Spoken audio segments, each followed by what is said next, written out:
है कि सोमवार की अगर प्रदोष पड़ती है, बहुत ध्यान से सुनना महाराज, सोमवार की प्रदोष पड़ती है तो शंकर भगवान कैलाश पर निवास करते हैं।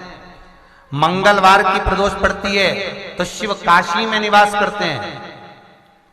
बुधवार की प्रदोष पड़ती है तो शिव रजत भवन में निवास करते हैं। गुरुवार की प्रदोष पड़ती है तो शिव गंगा के स्थल पर निवास करते हैं। शुक्रवार की अगर प्रदोष पड़ती है तो शिव नीलकंठ पर विराजमान होते हैं। शनिवार की अगर प्रदोष पड़ती है तो शिव शमी के वृक्ष के नीचे रहते हैं। और रविवार की जब प्रदोष पड़ती है तो शिव बेलपत्र के पेड़ के नीचे निवास करते हैं। महाराज ये एकादशी शंकर से कह रही है कि आपका स्थान ये नहीं कि आप कैलाश पर मिले, उस वार को, उस तिथि के दिन, उस अनुकूल।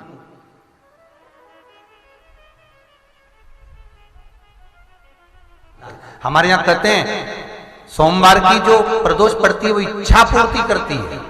मंगलवार की प्रदोष रोग से मुक्ति देती है। बुधवार की प्रदोष कामना की पूर्ति करती है। गुरुवार की प्रदोष शत्रुओं का नाश करती है। शुक्रवार की प्रदोष सुख और शांति देती है। शनिवार की प्रदोष संतान का सुख देती है। और रविवार की प्रदोष जो काम दुनिया में कोई नहीं कर सकता वो अचूक फल की प्राप्ति रविवार की प्रदोष करा देती है। महाराज ऐसी प्रदोषों का नियम वर्णन किया चाहिए। भगवान कहते ठीक है तू थोड़ी देर खड़ी हो। एकादशी सम्मुख खड़ी हुई। पार्वती जी ने जिस अंगुष्ठ का जल पीने के लिए लिया था हाथ में, बस पीने ही वाली थी, शंकर भगवान ने वही हाथ में जल लेकर एकादशी के हाथ में उसको देकर कहा ले, ये मेरे द्वारा निर्मित एक व्रत है जिसे त्रयोदशी के दिन तूने मांगा है, मैं तुझे देता हूं। आज इस व्रत का फल मैं तुझे प्रदान करता हूं। अब तू जिस जीवात्मा को लेकर जाएगी उसका पाप प्रबल नहीं होगा। किसी स्त्री, पुरुष, बालक, बुजुर्ग जो भी होगा जिसने प्रदोष का व्रत करा होगा वो जीवात्मा को तू किसी फल की कामना से नहीं स्वतः ही लेकर चली जाए। उसमें कोई कामना नहीं है। बन सके जीवन में 11 प्रदोष या 26 प्रदोष करने के बाद आप उसका उद्यापन कर कर विराम भी दे सकते। पर जीवन में एक बार प्रदोष का व्रत मौका मिले, जिस कामना से जिस दिन का भाव आपके मन में आए कि मुझे रोग से मुक्ति पाना है तो ये प्रदोष मुझे करना है, मैं रोग मुक्ति के लिए, हम जो भी आपके मन में आ रहा है, संतान प्राप्ति के लिए शनिचरी प्रदोष, आप उसका स्मरण करें। फिर लिखा शिव महापुराण में, बड़ा सुंदर लिखा वेदव्यास जी ने, मान लो आप प्रदोष का व्रत नहीं कर सकते, आप अगर व्रत नहीं कर सकते तो प्रदोष के दिन, प्रदोष काल में शाम का समय सूर्यास्त का कुछ पल, कुछ घड़ी के पहले से लेकर बाद तक का प्रदोष काल के अंतर्गत आप शंकर जी के मंदिर में जाकर 1 लोटा पानी, 5 बेलपत्र भी अगर समर्पित करते हैं तो संपूर्ण प्रदोष का फल आपके भाग्य में प्रबल हो जाए। कि हम अगर बीमारी के लिए कोई उपाय करें तो कौन सी प्रदोष पर करें, और लक्ष्मी के लिए कोई उपाय करें तो कौन सी प्रदोष पर करें। तो अच्छे से सुन लेना भाइयों, शुक्ल पक्ष में जो प्रदोष पड़ती है वो लक्ष्मी की वृद्धि के लिए होती है। कृष्ण पक्ष में जो प्रदोष पड़ती है वो रोग और बीमारी को मिटाने की होती है। तो जितने उपाय आपको प्रदोष के बताए जाते हैं उस हिसाब से आप करो कि शुक्ल पक्ष की प्रदोष है तो लक्ष्मी का कोई उपाय करना है तो हमें शुक्ल पक्ष की प्रदोष पे करना है। अगर हमें बीमारी से निपटने का कोई इलाज करना है या कोई उपाय करना है तो उसको कृष्ण पक्ष की प्रदोष पर करना है। अब शुक्ल पक्ष की प्रदोष, उसकी प्रदोष का दिन था, बैठा हुआ था।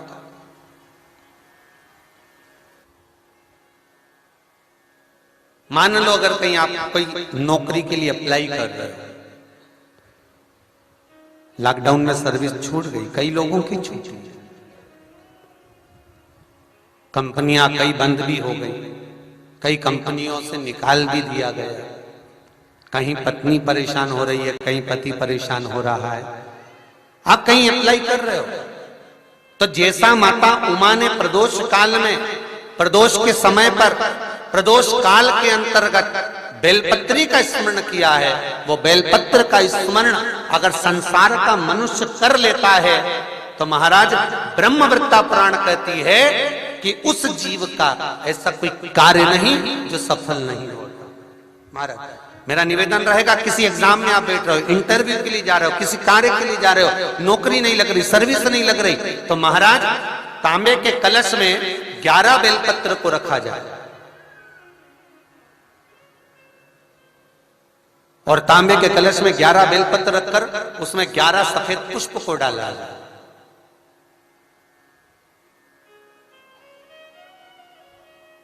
लाल चंदन घिसकर कटोरी में लेकर जाइए। प्रदोष के दिन, शुक्ल पक्ष का जो प्रदोष पड़ जाए उसके दिन शंकर के शिवलिंग पर लाल चंदन लपेटने से पहले शंकर की जो जलाधार,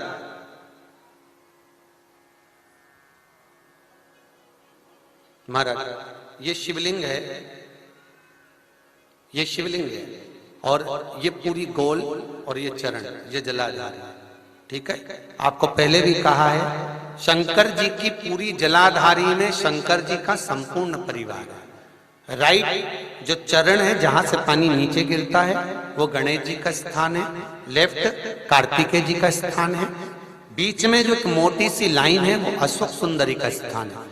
जहां पर शिवलिंग रखा हुआ है ये माता जगतजननी जगदम्बा का हस्त कमल है।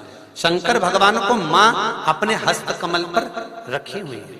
ऊपर से जो बूंद बूंद पानी जलाधारी से नीचे गिर रहा है ये शंकर भगवान की 5 लड़कियां हैं, जया, विषहरा, सामरीबारी, दोतली और देव। ये ऊपर से बूंद बूंद जल क्रीड़ा शंकर जी के साथ में करती हैं। शंकर भगवान का संपूर्ण परिवार जलाधारी में विराजमान है। शिव महापुराण कहती है, माता उमा का चरित्र कहता है, कोई एग्जाम में बैठ रहे हो, कोई कंपटीशन एग्जाम में बैठ रहे हो और चाहते हो कि मेरी नौकरी इसमें लगना ही चाहिए, तो लाल चंदन का लेपन आपको इस पूरी जलाधारी पर करना है। लाल चंदन का लेपन पूरी जलाधारी पर करना। और महाराज जी जिस कलश में आपने घर से 11 बेलपत्र और 11 सफेद पुष्प जल के अंदर डालकर लाए हो, उसको आप चढ़ाएंगे तो इस तरह से चढ़ाएंगे कि उसका भाग हमें दिखे चढ़ते समय। ऐसे नहीं चढ़ाना, उसको चढ़ाते समय इस तरह से चढ़ाएं कि वो जल का भाग हमारी ओर गिरता हुआ।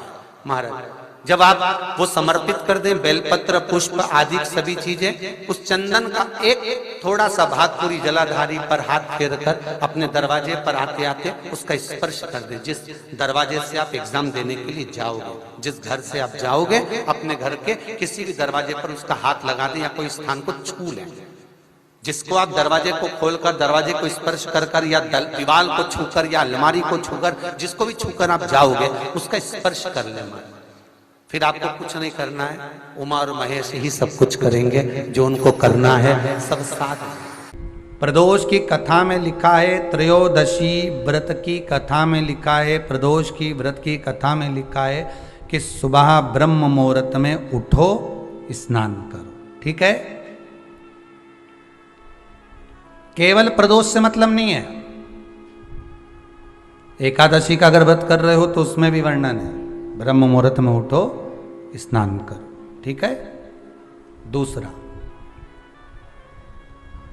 आसन लगाओ स्नान करने के बाद, काय का अभी बताया था, जम के बोलो कुसा का। 5 चीजों के लिए कुसा का आसन सर्वश्रेष्ठ है। 5 बीमारियों के लिए, 5 रोगों के लिए कुसा का आसन सर्वश्रेष्ठ। पहला नेत्र के लिए, पहला नेत्र की बीमारियों के लिए कुसा का आसन श्रेष्ठ है। एक प्रयास और करिएगा, जिस समय पर किसी की आंखें आ जाएं, आंखें आना मालूम है ना, आंखें आने का मतलब ये नहीं होता कि 2 की जगह और 4 आ जाएंगे। है? नहीं तो तुम कह दो कि गुरुजी बोले हैं कि आंखें आ जाए तो और अलग से एक्स्ट्रा आएगी हो। नहीं तो दुनिया के लोग बड़ा जरा समझदार ज़्यादा है ना, तो उनको जरा एक एक चीज़ समझ लेना चाहिए बिल्कुल हो। नहीं तो तुम वही फिर वही वाली बात आ जाएगी। अभी फिर काली मिर्ची, फिर वही बात आ जाएगी। आंखें आने का मतलब ये नहीं होता कि 2 आंख की जगह और 4 आंख आ जाए। आंखें आने का मतलब होता है कि नयनों में एक रोग हो जाता है जिसमें उसको कीचड़ आने लगता है नेत्रों में और जाले बनने लगते हैं, उसको कहते हैं नेत्र आना, आंखें आना। ठीक है, सारी दवाई आप करा लो, डॉक्टर को दिखा लो, सब कुछ कर लो, एक प्रयास करना नेत्र के लिए कि कुसा का आसन हो, उस आसन पर बैठकर अपने दोनों पंजे जब आसन पर रखा जाए और आप आराम से बैठ जाएं, प्रयास जहां तक हो कि कुसा के आसन पर कपड़े से ज़्यादा स्पर्श होने की जगह पर अपने शरीर का भाग स्पर्श हो, पंजे ज़्यादा स्पर्श हो, और वहाँ बैठकर आप भगवान की भक्ति को आधा घंटा रोज प्रतिदिन करिए। 2 दिन 2.5 दिन, बस 2 दिन भी कर लिया, 2.5 दिन भी कर लिया, 3 दिन भी कर लिया, नेत्रों से जो नेत्र आना है, भले तुमने दवाई डाली ना डाली, पर वो रोग धीरे धीरे 2 दिन के अंदर समाप्ति पर आ जाएगा। 2 दिन के। हृदय के लिए कुशाकासन महत्व रखता है। जिसको डॉक्टर ने कह दिया कि तुम्हारी नाड़ी ब्लॉक हो चुकी है, बाईपास करवाना पड़ेगा, तुम्हारी नाड़ियां चोक हो गई है, और अगर डॉक्टर कहे कि तुम्हारे पास में 22 दिन है, 25 दिन है, 1 महीना है, और तुम इसके बाद में आकर अपना बाईपास करवा लेना, बाईपास सर्जरी करवा लेना, या आपकी नाड़ियां जो चोक हो गई है वहां पर हम रिंग डाल देंगे, छल्ला डाल देंगे और वो उसको क्लियर कर देंगे। होता है कि नहीं होता? कहते हैं डॉक्टर, कईयों को कह देते हैं कि नस चोक हो गई, नाड़ी चोक हो गई। उसके लिए जिसको हृदय का रोग हो जाता है, जिसकी नाड़ियां चोक हो जाती हैं, डॉक्टर कहे बाईपास कराना पड़ेगा, और 20 दिन अगर डॉक्टर दे दे तो उसमें से 5 दिन आप कुशा के आसन पर बैठो। 5 दिन तक प्रयास करना कि कुशा के आसन पर जितना प्रयोग कर सको। अगर कहीं बैठे भी हो कुशा के आसन पर, कहीं आप सोफे पर बैठे हो, गादी पर बैठे हो, पलंग पर, जहां बैठे हो वहां उस कुशा को बिछा लो थोड़ी देर के लिए।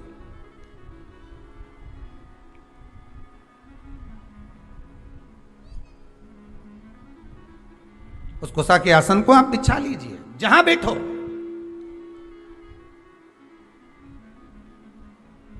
वो तो लोगों को थोड़ी सी शर्म आती है, नहीं तो हम तो कहने में पीछे नहीं हटेंगे कि आपके यहाँ जितने सोफे लगे हैं ना, हम तो कहेंगे उसकी जगह ये जो तुम लोग वो बिछाते हो ना, सोफा का सेट, सोफा का सेट नहीं रहे, वो क्या बोलते हैं उसके ऊपर कपड़ा बिछाते, क्या बोलते हैं उसको, सोफा का कवर।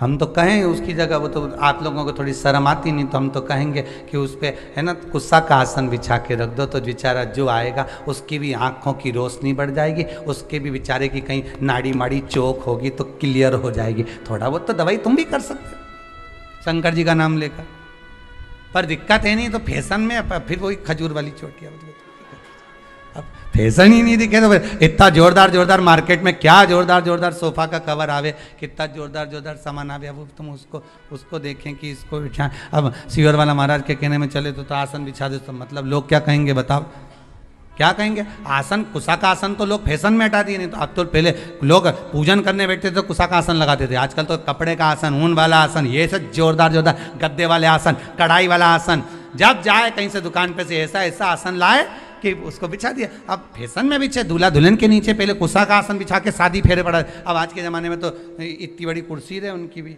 जोरदार, उस पर बिठा है, वो भी पूरा लहंगा महंगा नहीं, फिला ही नहीं बिठा, फिला फिर बैठे।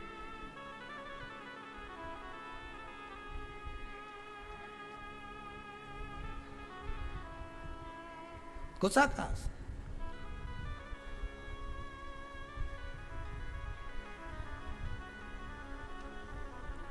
दूसरा, पहला नेत्र का रोग, दूसरा हृदय का रोग, ठीक है।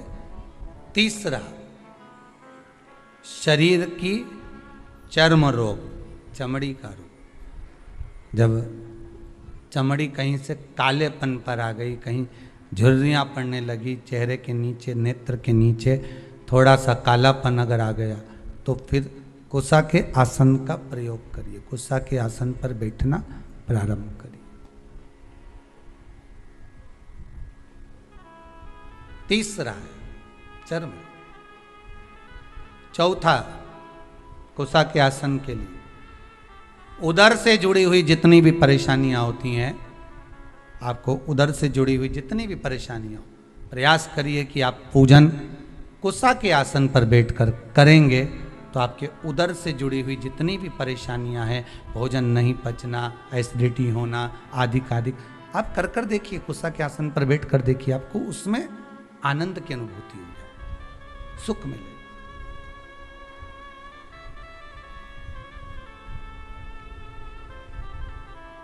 पांचवा, महाराज, कुसा का आसन मस्तिष्क के दर्द को भी रोक लेता है। कुसा का आसन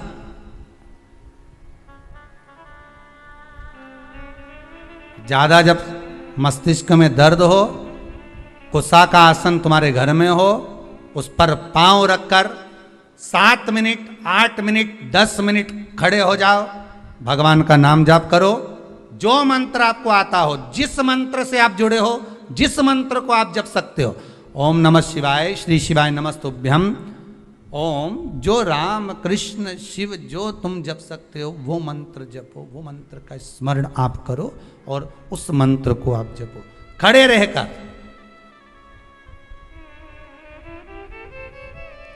दस मिनट लगेंगे, एक टेबलेट नहीं खाना पड़ेगी, सिर दर्द बंद। कुसा के आसन में वो तेज पुंज होता है, कुसा के आसन में वो बल होता है, कुसा के आसन में वो बलता रहती है महाराज, कुसा के आसन में वो तेज पुंजता रहती है, आपको वो बल प्राप्त होता है।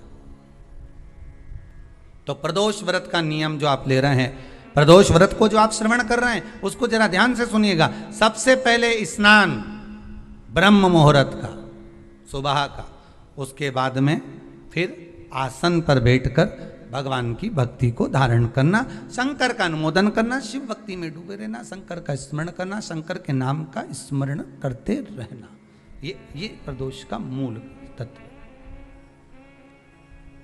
महाराज।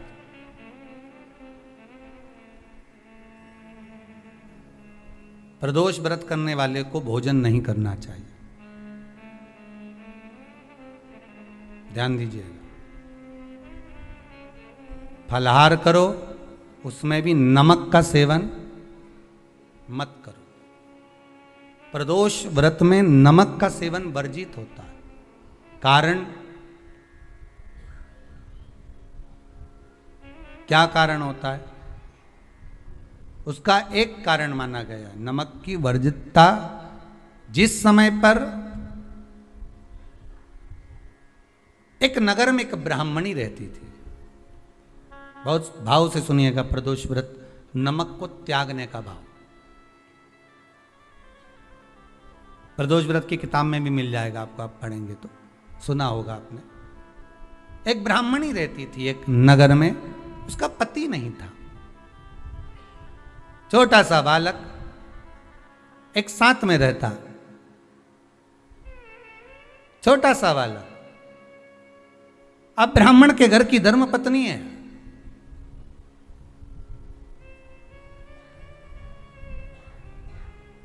ब्राह्मण कर्मकांड करने वाला, पूजन करने वाला, पाठ करने वाला, अनुष्ठान करने वाला, पूजन करने वाला, मंत्र जाप करने वाला, भगवत भक्ति में डूबने वाला। ब्राह्मण तो चले गया, ब्राह्मणी बच्चे के साथ रह रही,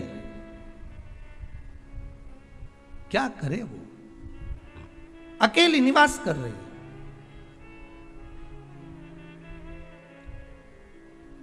अकेली रह रही है और ब्राह्मणी बच्चे के साथ भ्रमण करती रहती, घूमती।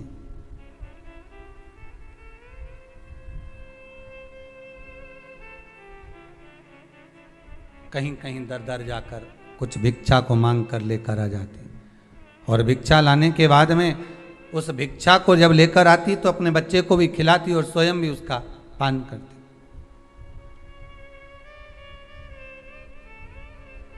एक दिन ब्राह्मणी भ्रमण करते करते प्रदोष काल के समय पर शिव मंदिर में प्रवेश करी।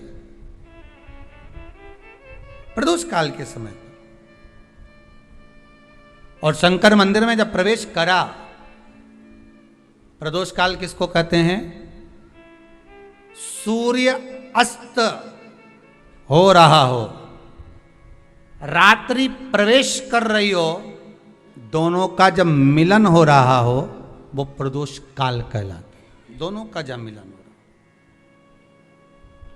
सूर्यास्त हो रहा हो, रात्रि अपना चरण बढ़ाने के लिए आगे बढ़ रही हो और दोनों का जब मिलन हो रहा है वो प्रदोष काल है, वो प्रदोष का समय है।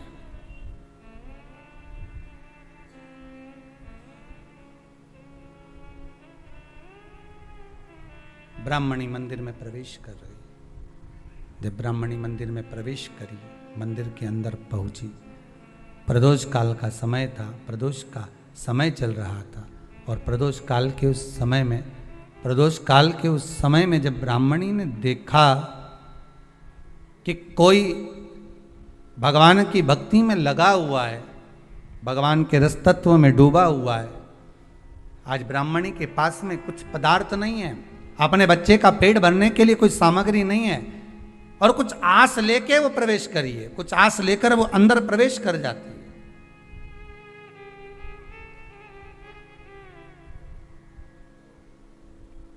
कोई ऋषि की पत्नी, कोई ब्राह्मण जन की अर्धांगिनी उस प्रदोष के समय पर शंकर का अभिषेक पूजन कर रही थी, भगवान शिव की आराधना कर रही थी, भगवान की भक्ति में डूबी हुई थी।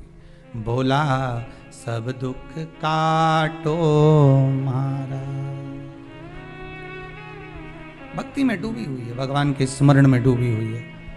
भोला सब दुख काटो मारा, शिव शंकर जपो तेरी माला, भोले बाबा जपो तेरी माला, भोला सब दुख काटो मारा। ओ भोला, आवाज ऊंची नीची हो रही, सब दुख काटो मारा। वैश्य है मंगल मंगलकारी,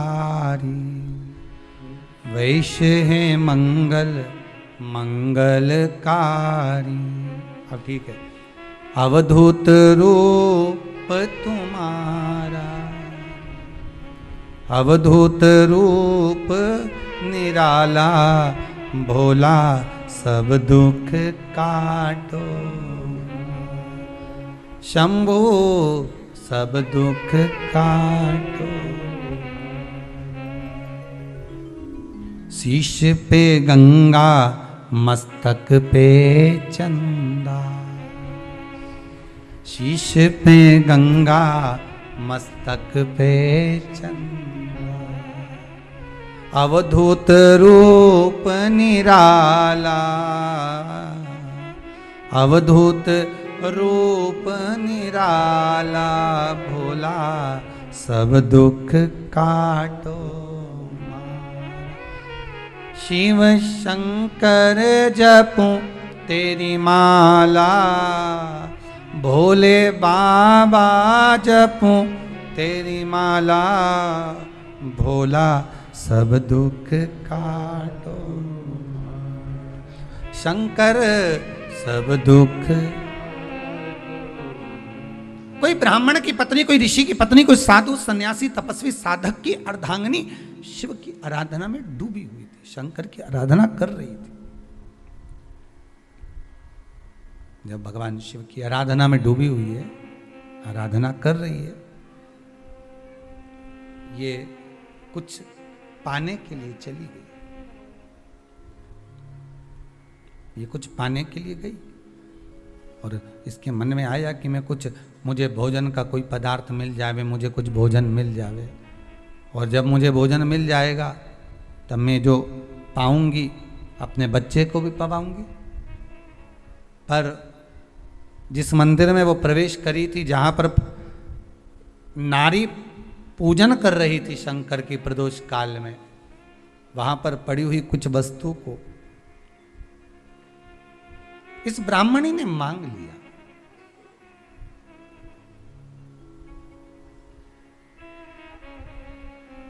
मेरे बालक को बहुत भूख लगी है, मेरा बच्चा बड़ा भूखा है, इसके भोजन के लिए थोड़ी सी सामग्री दे दीजिए, इसके भोजन के लिए थोड़ा सा कुछ रसतत्व दे दीजिए।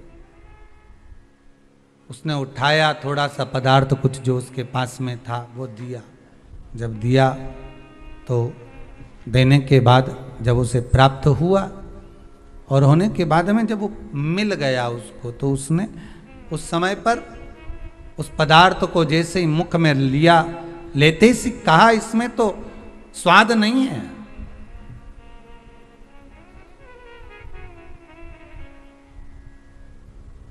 इसमें स्वाद नहीं है।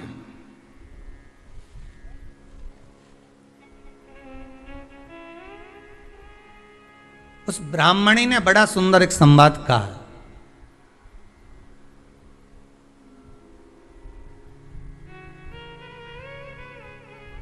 घर का जो बड़ा होता है ना, घर का जो बड़े होता है, घर का बुजुर्ग जो होता है, घर का जो प्रथम स्थल प्राप्त करने वाला, मेन कुर्सी पर अच्छी जगह पर जो बैठने वाला होता है ना, ब्राह्मणी कहती है वो कभी किसी वस्तु में ऐब नहीं देखता, मिनक नहीं निकालता। जब समाज के अन्नकूट होते हैं, समाज के जब अन्नकूट होते हैं महाराज, समाज के जब अन्नकूट होते हैं, बड़ी बड़ी समाजों में जब कार्तिक महीने में अन्नकूट महोत्सव होते हैं, बहुत सारा प्रसाद बनता है। जो बुजुर्ग होते हैं ना, बड़े समझदार लोग होते हैं ना, तो अन्नकूट की जब प्रसाद खाने बैठते हैं ना, उसमें नमक नहीं भी होता ना, तो नहीं बोलते कि इसमें नमक नहीं है। पर जो हमने डोनेशन दिया है, जब तुम आए थे समाज वाले, तो हमने 1000 का लिफाफा दिया, 500 का लिफाफा दिया, 2000 का लिफाफा दिया, और भोजन ऐसा बनवाया। एक व्यक्ति वो जो खाकर चुपचाप चले गया, और एक व्यक्ति वो जिसने प्रसाद पर उंगली उठाई। इन दोनों को अन्नकूट की तारीख पे इनका नाम लिख लो, और अगला अन्नकूट आए तब दोनों की दशा देखना। एक जो चुपचाप खाकर चले गया, भगवान के प्रसाद को प्रसाद मानकर, प्रभु का दर्शन मानकर लेकर चले गया, वो उन्नति की सीढ़ी पर चढ़ता चले गया। और जो मिनक निकालता रहा, वो साल भर खटर पटर की जिंदगी जीता रहा। साल भर उसने केवल खटर पटर ही करा, वर्ष भर उसने कुछ करा ही, पूरी वर्ष उसने केवल खटर पटर ही करा, उसके सिवाय वो कुछ नहीं कर पाए। उठा पटक का जीवन जीता रहा, ये लाया वो पटका, वो लाया वो पटका, वो लाया वो पटका, वो लाया वो पटका, बस यही जीवन वो जीता रहा, यही जिंदगी वो जी रहा है। भगवान के प्रसाद में कभी भी ध्यान रखिएगा, भगवान के प्रसाद के अंतर्गत स्वाद की कोई मूलता नहीं होती। भगवान का प्रसाद स्वयं स्वाद है। भगवान के प्रसाद में नमक नहीं देखना, मिर्ची नहीं देखना, भगवान के प्रसाद में शक्कर नहीं देखना, भगवान के प्रसाद में कुछ ये नहीं देखना कि कितना माल डला, कितना घी, कितना बादाम, कितना काजू, कितना इलायची डला। हाँ, यहां तक शास्त्र कहता है कि भगवान का प्रसाद अगर बन रहा है तो उसकी सुगंध भी नहीं ली जाती है महाराज, यहां तक शास्त्र कहता है। जब तक भगवान उसको पानी ले तब तक उसका सुगंध भी नहीं ली जाती। और कई कई जगह तो भगवान को प्रसाद अगर सूखा सामान हाथ में आ गया, इलायची कैसी है, मंदिर के अंदर जाने वाली है भगवान को डलने के लिए, लाओ यार किसकी दुकान से आई इलायची बताओ, इलायची तो 25 बार सूंघा, हाँ हाँ अच्छी है, अब सूंघ लिया तो भगवान इसको स्वीकार करेगा क्या? अरे जम के तो बोलो। एक फूल तुमने बगीचे से तोड़ा और सोचा इसमें पहले मैं सूंघ लेती हूँ, इसमें स्वाद है कि नहीं, इस फूल में गंध है कि नहीं, इसमें सुगंध है कि नहीं, और फूल सूंघ लिया, उसके बाद तुम भगवान को देखो, भगवान स्वीकार करेगा? नहीं, भगवान स्वीकार नहीं कर सकता।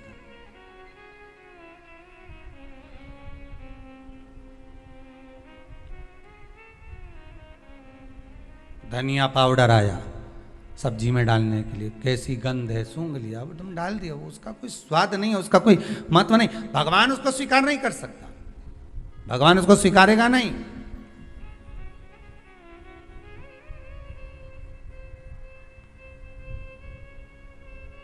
कई कई घरों में तो हंडी से दाल चलाती जाए ने हाथ में डाल के,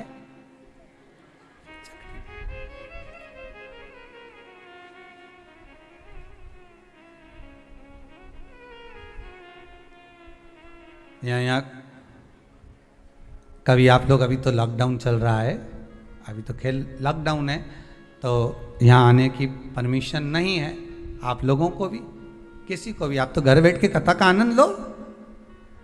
पर कभी आप लोग कभी कुबेरेश्वर धाम आएंगे ना, तो यहाँ पर एक चीज़ का, जैसे जो 21-21 हज़ार रुपये जिन्होंने जमा करे हैं और आजीवन भोजन भंडारे के जो सदस्य बने हैं, जिनकी तरफ से रोज़ भोजन चलता रहता है, तो आप कभी यहाँ आकर आश्रम पर जब कभी थोड़ा सा कुछ प्रसाद मिल गया, भले खिचड़ी मिली, चाहे जरा सी सब्जी भाजी मिली, जो भी मिला आपको, रोटी सब्जी पूड़ी आदि जो मिला, उसको जब आप खाएंगे ना, तो यहाँ भोजन बनने के बाद भगवान को जब भोग लग जाता है, उसके बाद ही उसको चखा जाए। यहाँ चखने का कोई क्रम नहीं, यहाँ तो बना आया और बांटा गया, खाओ प्रसाद पाओ, बस। यहाँ तो एक ही क्रम है कि उस प्रसाद को पा लीजिए, उसमें कोई स्वाद नहीं देखा गया, उसमें कोई स्वाद की। यहाँ तो भगवान की दृष्टि का स्वाद होना चाहिए, उनकी अधरामृत का स्वाद होना चाहिए, उनके अधरामृत। महाराज ब्राह्मणी ने जैसी मुख में लिया, थूक दिया। ये श्रेष्ठ नहीं है। जो ऋषि की पत्नी अंदर पूजन कर रही थी प्रदोष काल, उसने कह दिया, आपका चेहरा बता रहा है कि आप ब्राह्मण की धर्म पत्नी, पर आज आप दर दर जाकर अगर भिक्षा मांग रही हो, दर दर जाकर अगर भीख मांग रही हो, दर दर जाकर भिक्षा को मांग रही हो, तो इसमें आपके पति का दोष नहीं है, दोष आपका है। क्योंकि आप भगवान के प्रसाद में भी जो स्वाद देखी थी ना, ये आपका एक जन्म का नहीं है, ये ना जाने कितने जन्म का है। ब्राह्मणी के मस्तिष्क में बैठ गया, ब्राह्मणी के उस का ना, वो बक्कल में नहीं अक्कल में बैठ गया कि ये स्वाद नहीं देखना। इसलिए प्रदोष व्रत के अंतर्गत ब्राह्मणी ने उस दिन से विचार कर लिया कि जैसे आप पूजन कर रही हो, जैसे आप अर्चना कर रही हो, जैसे आप आराधना कर रही हो, ऐसी आराधना, ऐसी पूजन, ऐसी भक्ति मैं भी करूंगी, ऐसी आराधना मैं भी करूंगी। अब मैं स्वाद नहीं देखूंगी। तो प्रदोष व्रत करने वाले को ध्यान रखना चाहिए कि नमक का सेवन ना करे, नमक को ना पाए, भोजन ना करे, फलाहार करिए, फल का आहार करिए, प्रयास करिए। और यदि आपने व्रत का ले लिया भोजन का कि हम तो एक टाइम फलाहार करेंगे, एक टाइम भोजन करेंगे, ऐसा भी कई लोग प्रदोष ले लेते हैं, तो वो बात आपकी है, आप तक रखो, ठीक है, अपने मन तक। ठीक है, बाबा आपकी मनोकामना पूर्ण करे, वो भी भाव रखे। शाम का समय हो, ब्राह्मणी रोज प्रतिदिन शंकर जी के मंदिर में शाम के समय पर जैसे ही प्रदोष आता और शिव जी के मंदिर में चली जाती। अब उसने प्रदोष का व्रत करना प्रारंभ कर दिया, शंकर की उपासना प्रदोष काल में करना प्रारंभ कर दी। समय आया, ये ब्राह्मणी अपने बच्चे को लेकर जा रही थी, मात्र 4 प्रदोष ही निकले थे, केवल 4 प्रदोष निकले थे। ब्राह्मणी लेकर जा रही थी अपने बच्चे को। सामने एक कोई बालक भूख से विलकता हुआ सामने आकर खड़ा हो गया। उसने भी अन्न का भाग मांगा, मुझे भूख लगी है, मेरे उदर में कुछ अन्न का भाग नहीं है, आप मुझे अन्न का भाग दे दीजिए, मुझे थोड़ा सा भोजन दे दीजिए। वो बिलकता हुआ बालक इसके चरणों में आकर पड़ गया, माता माता माता कहकर अन्न मांगने लगा, आप मुझे कुछ दे दीजिए।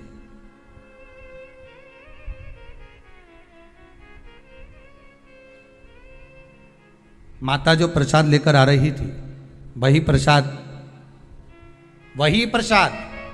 इस बालक को दिया। आपका पिता कौन है? ध्यान नहीं। माता कौन है? ध्यान नहीं। घर ले गई ब्राह्मण उस बालक को, पाल पोस कर दोनों बच्चों को बड़ा करा। बच्चा जब बड़ा हुआ, बड़ा होने पर विदर्भ राज के राज्य का युवराज था ये। इसके राज्य पर आक्रमण कर कर इसके माता पिता को मार दिया गया था और उपद्रवियों ने उस पर कब्जा कर लिया था। जब ये बड़ा हुआ, इसको मालूम नहीं कि मैं विदर्भराज का बेटा हूं, बस ये तो चाह रहा था जाते जाते जाते जाते विदर्भराज में प्रवेश कर कर इसने जो देखा, अपने कुछ मित्रों को एकत्रित कर कर राज्य पर आक्रमण कर दिया। आक्रमण करा, विधर्मियों को भगा दिया, खुद राजा बनकर बैठ गया। जब ये बालक राजा बनकर बैठा तो ब्राह्मणी का जो पुत्र था उसको मंत्री बना लिया। पर इसको समझ नहीं आया, मेरा इतना बड़ा राज्य सब चले गया था, मुझे ये तक नहीं मालूम था कि मैं एक युवराज हूं, मैं एक नगर का राजा का पुत्र हूं, मुझे कुछ भी नहीं मालूम था। फिर आखिर मुझे ये सब कुछ वापस कैसे प्राप्त हो गया, ये समझ में नहीं आया कि इतना वैभव, इतना धन, इतनी दौलत, इतनी संपदा मुझे कैसे मिल गई, कारण क्या है, उसके पाने का मुझे क्या कैसे मिला है, ये कैसे प्राप्त हुआ है मुझे।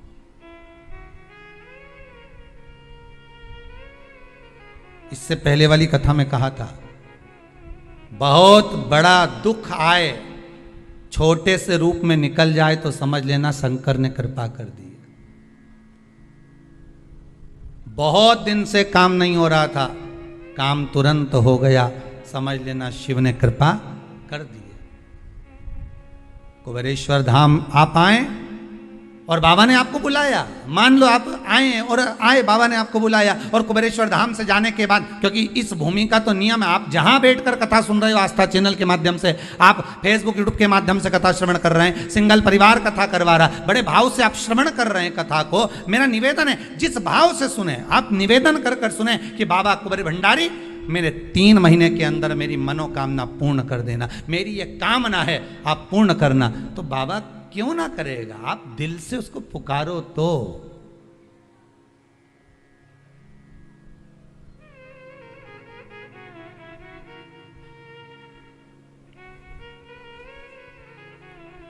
आप दिल से उसको पुकारो, क्यों नहीं आएगा।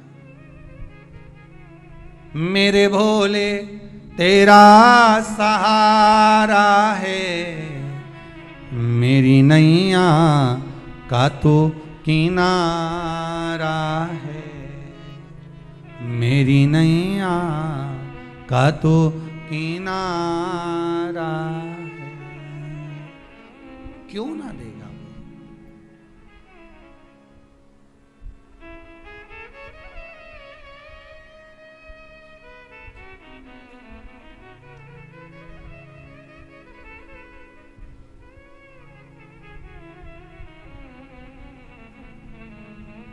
महाराज, एकादशी की मृत्यु,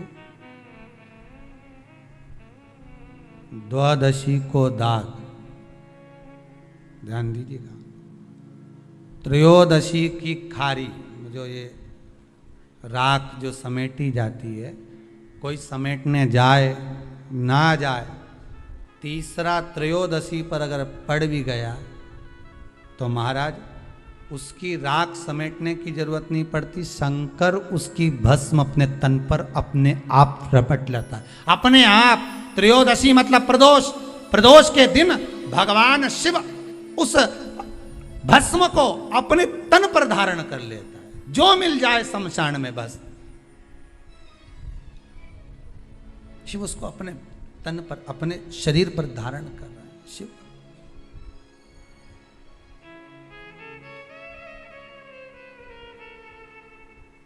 प्रदोष त्रयोदशी, महाराज ब्राह्मणी, उस राजकुमार के मन में प्रश्न उठ गया, उस ब्राह्मण के, उस राजकुमार के मन में प्रश्न उठा कि मुझे वापिस कैसे मिला। गया, जिस माता ने पाल पोस कर बड़ा करा था उसके पास पहुंचा, माता जी के पास में जाकर कहा, माँ ये तो बताओ कि मुझे ये वापिस कैसे मिल गया, मैं नहीं जानता था, कुछ भी नहीं जानता था, ये मिला कैसे, कैसे प्राप्त हुआ है। ब्राह्मणी ने कहा मुझे नहीं मालूम, पर इतना जरूर हो सकता है कि हो सकता है कि तुम्हारा पूर्व समय का कोई पुण्य प्रबल हुआ होगा, उससे मिला होगा, हो सकता है। किसी ऋषिवर के चरणों में, गुरु के चरणों में जाकर बैठा, गुरुदेव से निवेदन करा कि ये मुझे मिला कैसे, ये वापिस मुझे कैसे प्राप्त हो गया? अरे भगवान को धन्यवाद दो कभी कभी कि तूने अच्छे घर में पैदा किया, अच्छा परिवार दिया, अच्छा पति दिया, अच्छी पत्नी दी, अच्छे बच्चे दिए, अच्छा कुटुंब दिया, घर दिया, दुकान दी, जमीन जायदाद दी, शरीर अच्छा दिया, हाथ पैर आंख नाक मुंह सब बढ़िया दिया, एक के भी निपटा के नहीं भेजा तूने।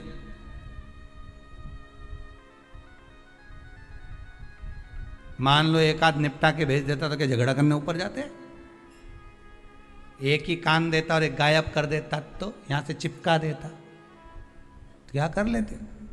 हाथ एक देता और एक गायब कर देता तो क्या झगड़ा करने जाते ऊपर कि मुझे ऐसा शरीर दिया? नहीं, भगवान को धन्यवाद देना कि मुझे अच्छे घर में पैदा करा, कटोरा लेके वहां चौराहे पे नहीं बिठाया, तूने अच्छा घर दिया, 2 समय की रोटी दे रहा है, खूब जोरदार शरीर दिया, भजन करने का मुहूर्त दिया, और बचा कुचा था तो ये सियोर वाला महाराज दे दिया, कथा सुनाने वाला। भगवान से प्रार्थना करना, धन्यवाद देना, गजब कराते ने भगवान, बहुत कृपा कर। आधा समय हमारा सोने में निकलता था, अब जब से तूने कृपा कर दी। भाई लोग कहते हैं, कई लोग कहते हैं कि सियोर वाला महाराज बावला है, कहते हैं तो पगला है, बावला है।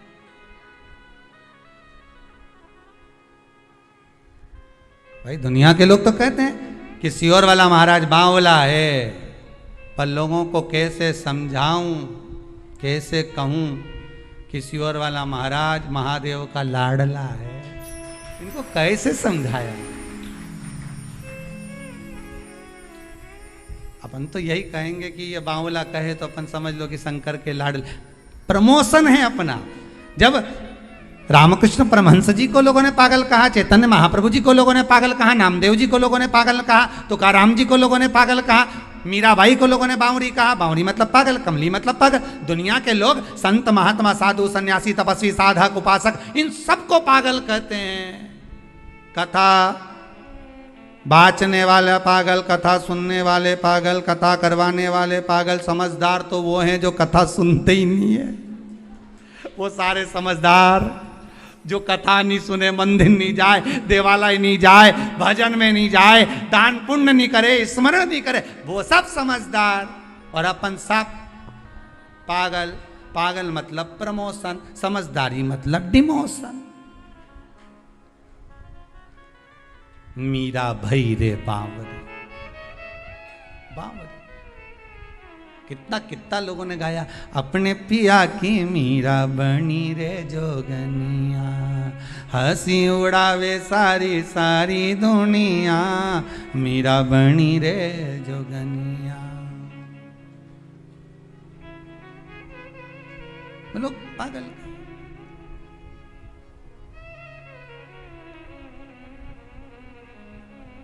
गांव का लोग मने बावरी बतावे, संगरी सहेलियां जी उंगली उठावे, हंसी उड़ावे सारी सारी दुनिया, हंसी उड़ावे सारी सारी दुनिया, मीरा बनी रे जोगनिया, अपने पिया की मीरा बनी रे जोगनिया। लोग बावरी कहे, पागल कहे, मूर्ख कहे, जो कहना कहे, जो कहना कहे, वो बावरा कहते हैं। हो सकता है हम महादेव के लाडले हो रहे हो, दुनिया हंसी उड़ाए, ताने दे, तुम तो बढ़िया जोरदार चोटी करके खूब नाचो, अलमस्त भगवान का भजन करो। भाई इस्कॉन मंदिर में जाकर देखना, हरे राम राम राम हरे हरे, हरे कृष्ण कृष्ण कृष्ण हरे कृष्णा कृष्ण कृष्ण हरे हरे, हरे राम राम राम। खूब ऊंचा कर रहे, नाच रहे, भजन कर रहे। दुनिया के लोग उनकी मोबाइल में मूवी बना रहे कि बताओ कैसे नाच रहे, पर इनको कौन समझाए।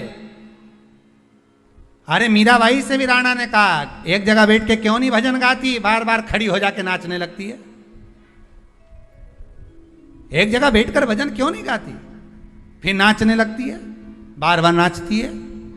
मीराबाई ने कहा राणा तुझे कैसे समझाऊं, चाय की पत्ती के डब्बे में चम्मच रखी है छोटी सी, चम्मच दब गई नीचे, निकालने के लिए हाथ मत डालो, डब्बे को उछालो, चम्मच ऊपर आ जाएगी। उसी तरह भगवान छुपा है अंदर, थोड़ी देर नाच लो, निकल कर बाहर आ जाता है। उसको पाने का तरीका है, उसको प्राप्त करने का तरीका है।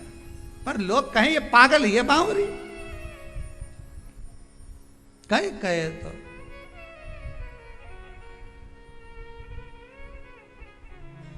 लोग पागल कहे।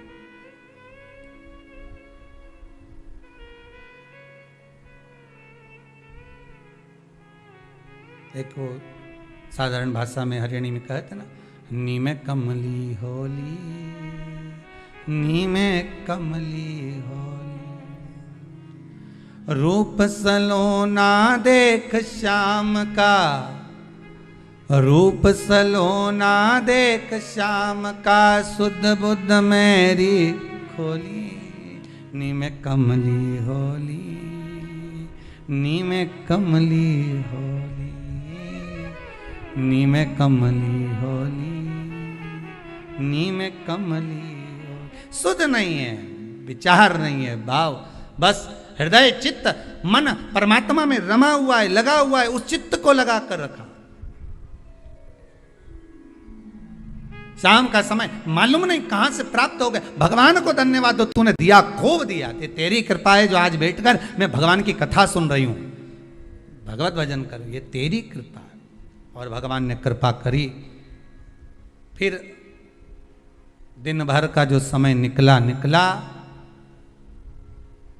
उस ब्राह्मणी से बच्चे ने जब पूछा तो उसने कहा मैं क्या करूं और अच्छा करने के लिए, तो ब्राह्मणी के मुख से निकल गया प्रदोष का व्रत कर ले।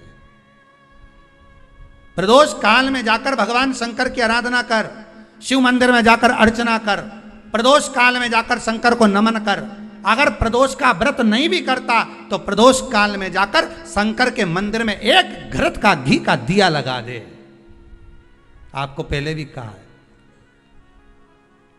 तुम्हारी भगवान से अगर बैर है, भगवान के मंदिर नहीं भी जाना चाहते तो भगवान की चौखट पे ही दिया लगा दो, पर लगाओ।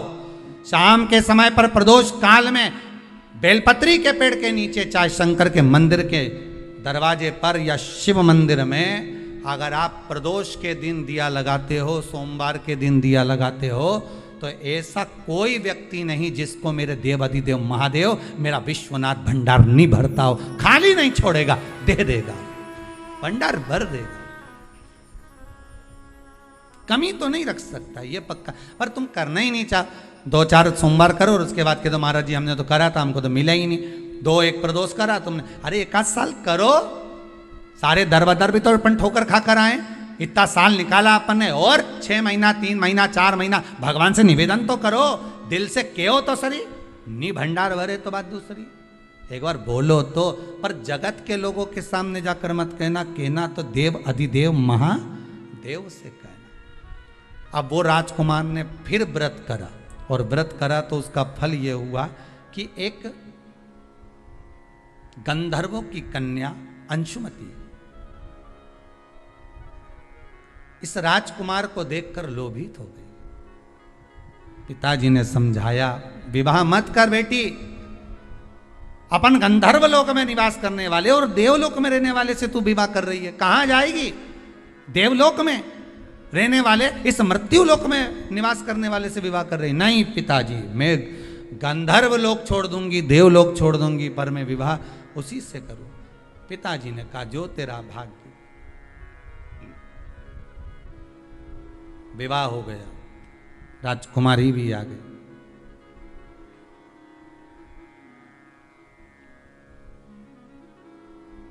इसका चित्त राजा में था, राजा का चित्त देवाधिदेव जम के बोलो महादेव में था। बहुत बहुत ध्यान रखिएगा, इस कथा को आज प्रदोष व्रत जो आपको सुनाया जा रहा है, इसको बहुत सावधानी से सुनना। पति से पूछ लेना कि आप मंदिर चल रहे हो, मैं जा रही हूं। वो कहे हाँ चल रहा हूं, या उसने कहा कि अभी थोड़ी देर से चलते हैं, ठीक है, कोई बात नहीं। बहुत मन हो उसका, आपने पूछा, दिल से कह दिया हाँ चल रहा हूं, तो ले जाओ। और अगर तुम सोचो कि हमने सुना है कि जोड़े से दर्शन करते हैं तो ज़्यादा फायदा मिलता है, और मालूम पड़े बस जोड़ा के चक्कर में यहाँ सिर फोड़ा हो जाए, नहीं?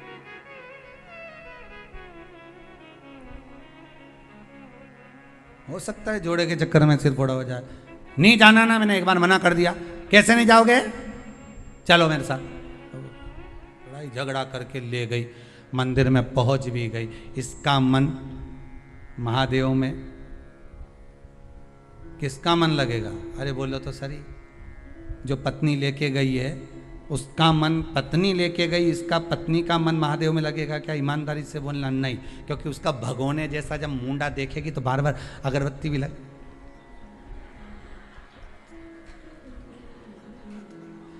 प्रेम से पल्लू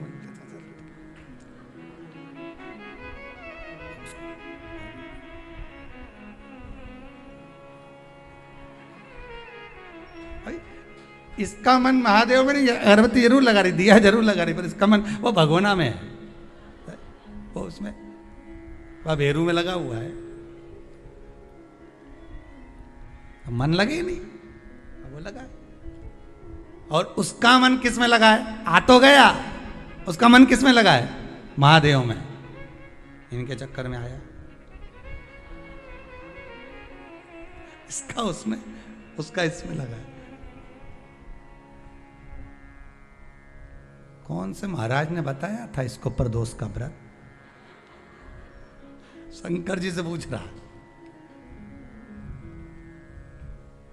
और शंकर जी बोल दे सीवर वाला बताया, आकर बोल दे, मान लो। ये सबसे पहला टिकट यहीं का कटाएगा। कहाँ जाना था? सीवर जाना, कुबेरेश्वर महादेव, वहीं मिलेगा वो। अभी ढेर सारे ढूंढ रहे होंगे काली मिर्ची वाले महाराज। अब रे का, अरे भाई शंकर की उपासना करो, भगवत भजन का रस तत्व ग्रहण करो, जीवन में उतारो शंकर की चरित्र को, शिव महापुराण के उस पावन चरित्र। इसका चित्त देवाधिदेव महादेव में लग गया, मन हो। अब यहां ये अंशुमति शिव जी को रिझाने में इसका तत्व नहीं, इसका तत्व है पति को रिझाने में, और पति का तत्व है शंकर को रिझाने में।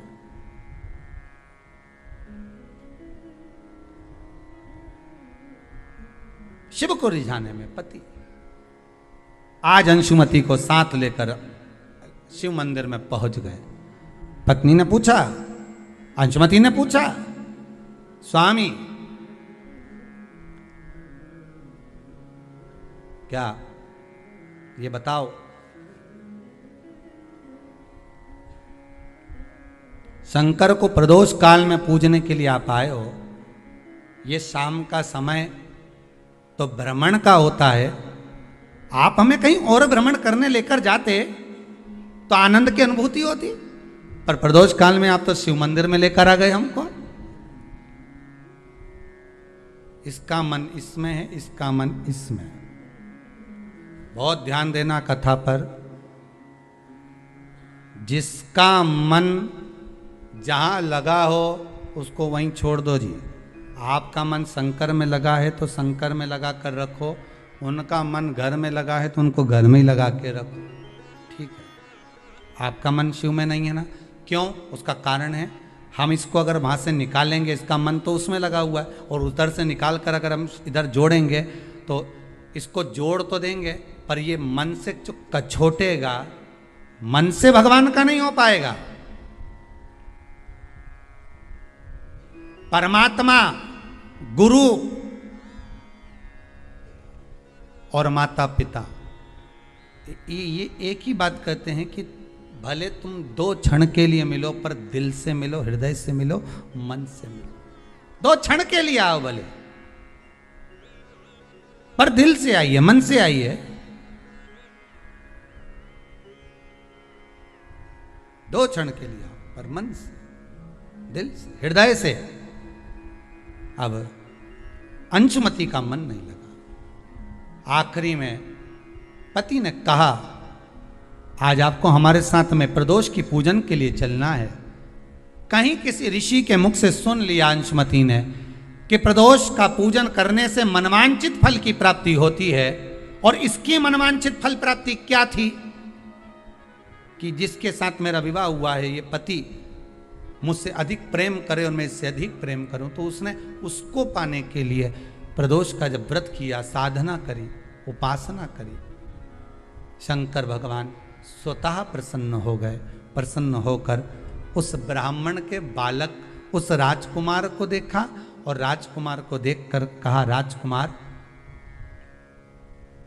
ये आपको अधिक स्नेह करती है और आप हमें स्नेह करते हो, अर्थात इसकी करी हुई भक्ति का फल हमें आपके द्वारा प्राप्त हो जाता है। इसलिए आप इससे ये ना कहें कि हमारी भक्ति करे। इसके हृदय चित्त में जिस दिन शिव भक्ति प्रदान होगी, फिर कोई भक्ति नहीं रह पाएगी, केवल शंकर की भक्ति ही चलती रहेगी। आज संपूर्ण विश्व में शंकर की भक्ति ऐसी हृदय में बैठ गई है लोगों के कि पहले लोगों को पूजन करना नहीं आती थी, पानी चढ़ाना नहीं आता था, मंदिर का ही पानी चढ़ा देते थे। पंचामृत कैसे चढ़ाएं? कहाँ शंकर भगवान के 13 बच्चे, कहाँ अशोक सुंदरी, कहाँ जया, विषहरा, शामली, वारी? किसको मालूम था कि शंकर भगवान की लड़कियां इतनी हैं, अशोक सुंदरी है, 5 लड़की और हैं? किसको मालूम था कि गंगा जी के यहाँ से कार्तिकेय का जन्म हुआ, प्रागट्य हुआ? ये सब लोगों को अब धीरे धीरे धीरे धीरे जो शिव महापुराण के माध्यम से मालूम होता गया, पढ़ता गया, पढ़ता गया, पढ़ता गया। उसका फल आज ये हो गया कि लोग मंदिर में जब पूजन करते हैं तो अपनी गलती को छाट कर अलग कर कर श्रेष्ठ पूजन करते हैं, तो भगवान श्रेष्ठ फल प्रदान करता है। यह भक्ति का बल बढ़ गया, भक्ति का बल बढ़ा है।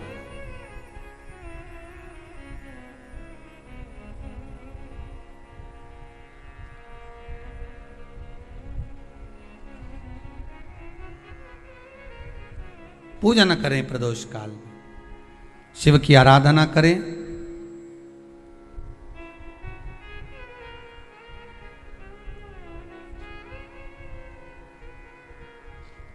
आगे वर्णन आया, प्रदोष व्रत करने वाले को प्रदोष के दिन प्रयास करना चाहिए कि रात्रि के समय पर आधा घंटा, 10 मिनट, 20 मिनट जागरण करे। जागरण मतलब थोड़ा भगवान का भजन कर ले।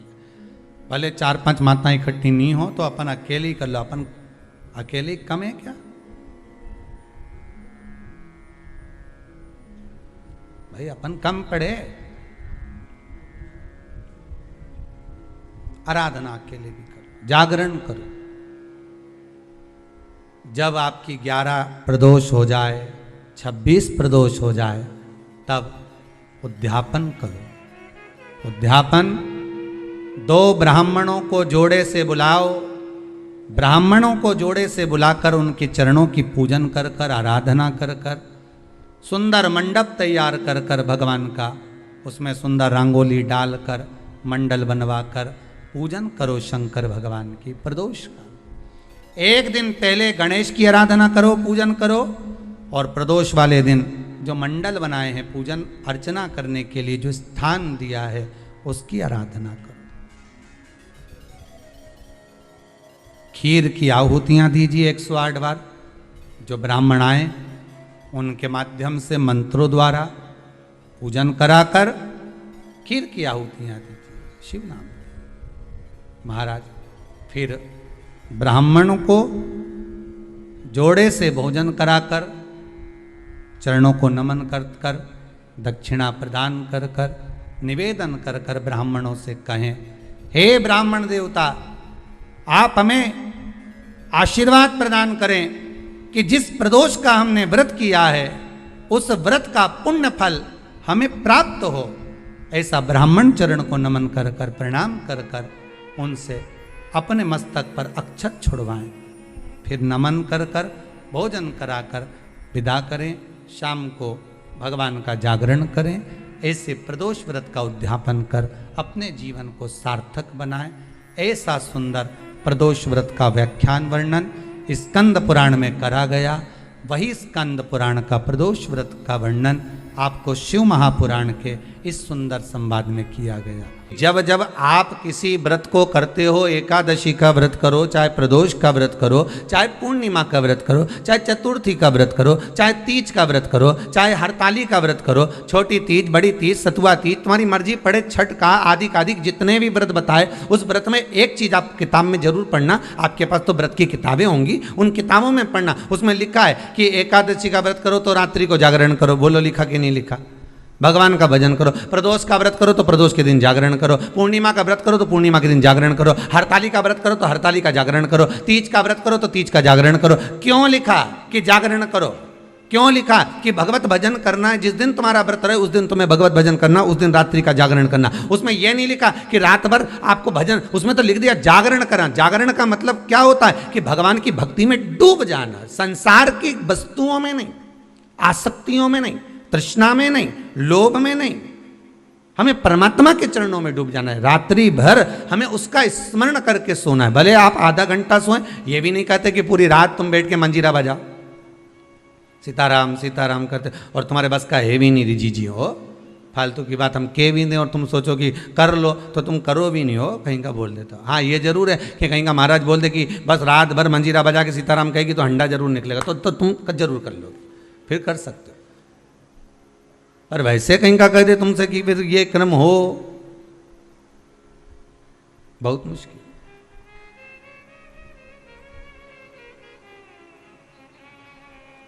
हम ये नहीं कहते कि तुम रात भर जागरण करो, हम तो इतना कहते हैं कि पूजन करना, एकादशी करना, प्रदोष करना, पूर्णिमा करना, या सोमवार करना, या मंगलवार करना, या बुधवार करना, या गुरुवार, शुक्रवार, शनिवार, जिस व्रत को स्त्री और पुरुष कर रहे हैं उस व्रत के दिन रात्रि के समय सोने से पहले कम से कम आधा घंटा तो भगवान का नाम ले लो। कितना घंटा? अरे बोलो तो जम के आधा घंटा, बहुत। और वो भी किस लिए? क्योंकि पुराण में लिखा है। आप जिस कथा को पढ़ते हो ना, 16 सोमवार की पढ़ लो, चाहे आप प्रदोष की पढ़ लो, उसमें लिखा मिलेगा आपको। किस किसने पढ़ी है? आस्था चैनल पर जितने लोग सुन रहे हैं अपने हृदय पर हाथ रखकर पढ़ना कि प्रदोष की कथा अगर आपने पढ़ी होगी, एकादशी की कथा पढ़ी होगी, द्वादशी की जिस भी कथा को आपने पढ़ा होगा, सोमवार, मंगल, बुध, गुरु, शुक्र, शनि, उसमें लिखा है रात्रि का जागरण करो। जागरण हम ये नहीं कहते कि पूरी रात करो, आप तो बस केवल आधा घंटा भी कर लोगे ना तो भगवान स्वीकार कर लेगा। पर काय से करना जागरण?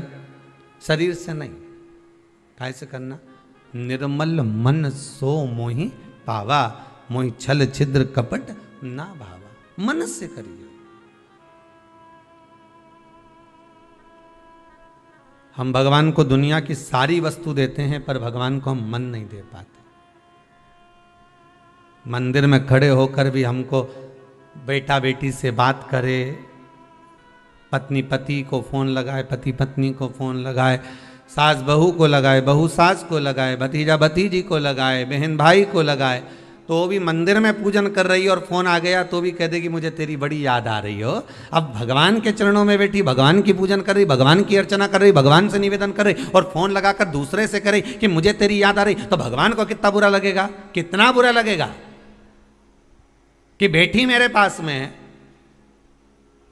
अरे पति पत्नी दोनों साथ में बैठे हुए हैं और दोनों आज विचार कर कर बैठे हैं कि अपन दोनों बात करेंगे, और इतने में पत्नी ले और व्हाट्सएप खोल के बैठ जाए, मोबाइल लेके बैठ जाए, या पति मोबाइल लेकर बैठ जाए, तो पत्नी को बुरा लगेगा कि नहीं लगेगा? अरे ईमानदारी से तो बोलो, लगेगा ना। और अगर पत्नी व्हाट्सएप चला रही है, पत्नी अगर मोबाइल चला रही है तो पति को बुरा लगेगा। उसी तरह तुम परमात्मा के पास जाकर अगर बैठे हो, मेरे शंकर के पास जाकर बैठे हो, मेरे ओघड़दानी शिव के पास में जाकर बैठे हो, तो जितनी देर तुम शंकर के पास में बैठो उतनी देर तुम्हारा मोबाइल से मतलब है तुम्हारा मन कहीं और नहीं जाना चाहिए, उतनी देर तुम्हारा चित्त, तुम्हारी वृत्ति, तुम्हारा मन परमात्मा में लगा होना चाहिए। फिर देखो भगवान तुम्हारे व्रत का फल देता है कि नहीं देता, फिर देखो भगवान तुम्हें फल प्रदान करता है कि नहीं करता। फिर आप ये नहीं कहोगे कि मैंने इतने व्रत करे और भगवान ने नहीं सुने, फिर भगवान सुनेगा।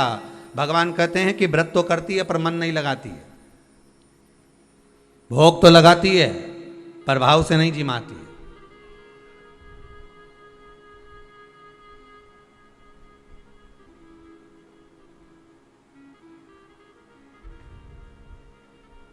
अब भोग तो ऐसा कोई भी लगा दे, दुर्योधन ने लगाया था ढेर सारा, लड्डू ने, पेड़ा ने, गुलाब जामुन ने, इमरती ने, भजिया ने, पकौड़ा सब बनाया, ढेर खूब सारा बनाया।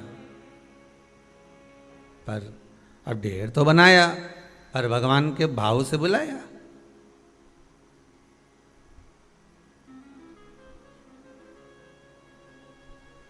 कि भक्तों के घर भी सांवरे आते रहा करो,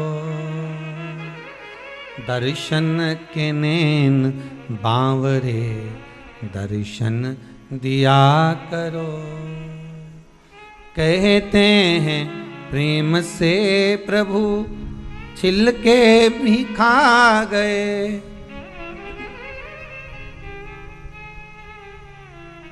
कहते हैं प्रेम से प्रभु छिलके भी खा गए। शबरी के झूठे बेर भी खाते रहा करो, दर्शन के नैन बांवरे दर्शन दिया करो। भक्तों के घर भी सांवरे आते रहा करो।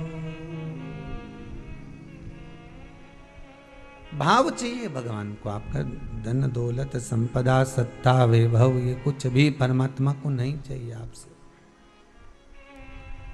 कुछ नहीं चाहिए।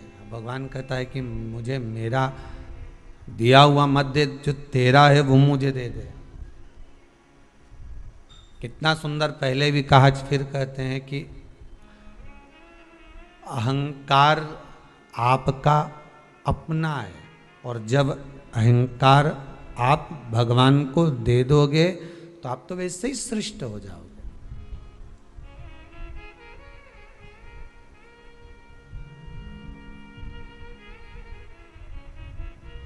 एक संत ने बड़ी सुंदर बात की। एक बहुत सुंदर वैश्या, बहुत सुंदर, अति रमणीय, बड़ी सुंदर,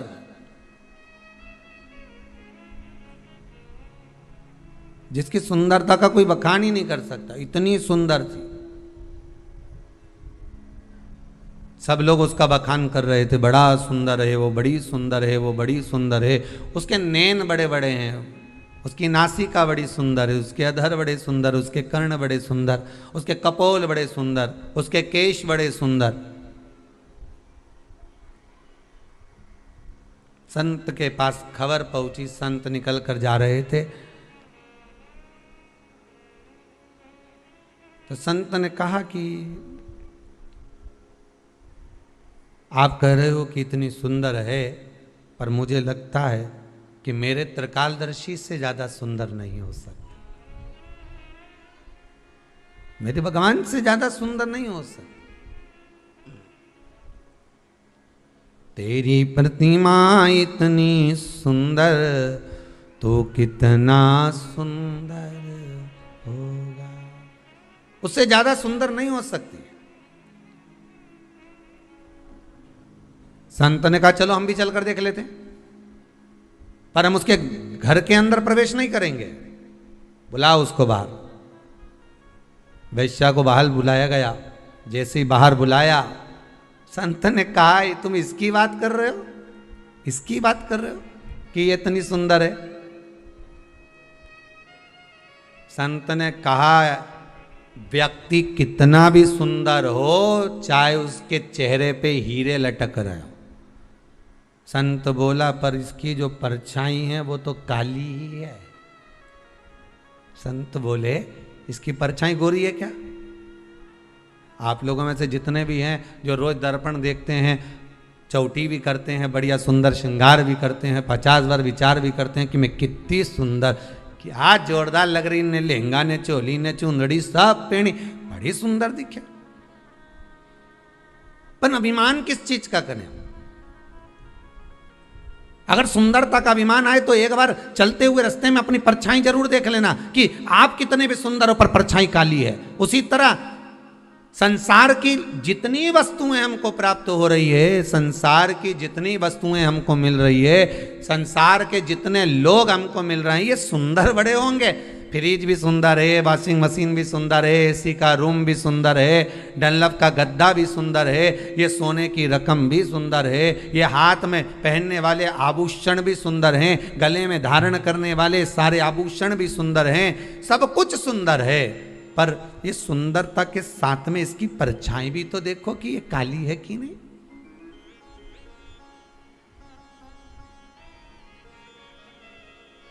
इस सुंदरता में दुख भी है, इसमें कालोच भी है, इसमें परछाई भी है। तो कहा परछाई किसकी नहीं दिखती?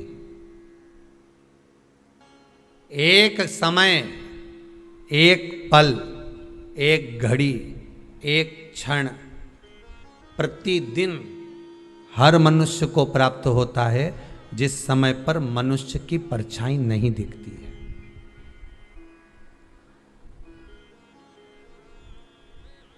उस समय पर आपको अपनी परछाई नहीं दिखेगी। वो कितनी बजे? दोपहर ठीक 12 बज रहे हैं। कितने? जम के बोलिए जरा।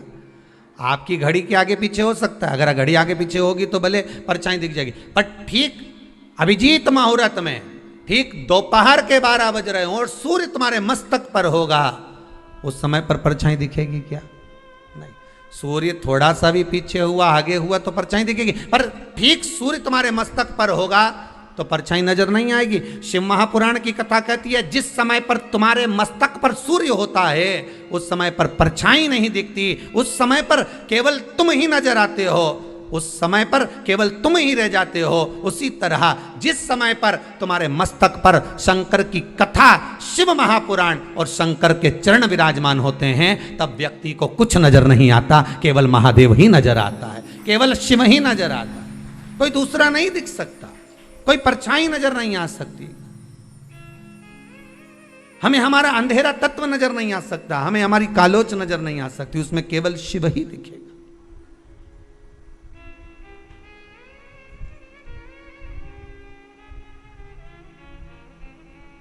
उसके सिवाय कोई दूसरा नजर नहीं आएगा। अगर नजर आएगा तो केवल एक शंकर ही नजर आएगा, केवल एक शिव, उसके सिवाय कुछ नहीं।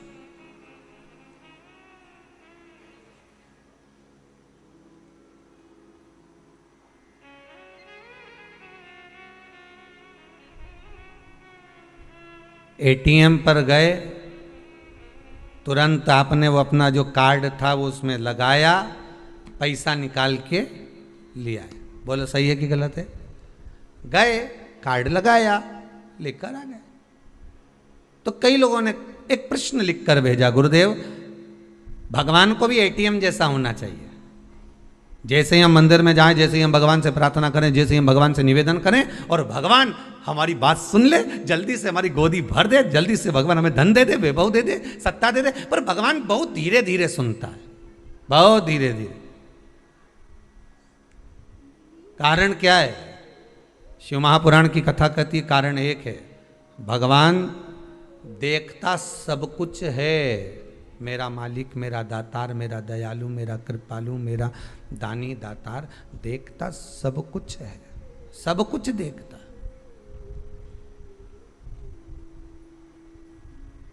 पर फैसला देर से देता है। देखता है वो। तुम्हारे केवल एक 2-4 दिन तुम व्रत कर लो, 2-4 सोमवार के व्रत कर लो, उसमें तुम सोचो कि भगवान हमारी मनोकामना पूर्ण कर दे। कई कई माताएं ऐसी हैं हर साल संकट सोमवार करती हैं, हर साल 16 सोमवार करती हैं, ना जाने कितनी बार तो उन्होंने लक्ष्मी के व्रत कर लिए, ना जाने कितनी बार सोमवार के व्रत कर लिए, ना जाने कितनी बार उन्होंने कितने व्रत धारण कर लिए, उसके बाद भी माताएं विचार करती है कि अभी तक हमारा ये कार्य क्यों नहीं हुआ। क्योंकि तुम, भगवान सब देख रहा है कि कितना तुमने व्रत करा, कितनी साधना करी, कितनी उपासना करी, पर भगवान उसका फल जो देगा, भगवान जो फल प्रदान करेगा, वो थोड़ा फैसला जो देता है वो थोड़ा रुक कर देता है, आराम से देता है, देख कर देता है कि कितना फल देना है, इसको क्या प्रदान करना है, कैसे प्रदान करना है, कितना देना है, ये भगवान देख लेता।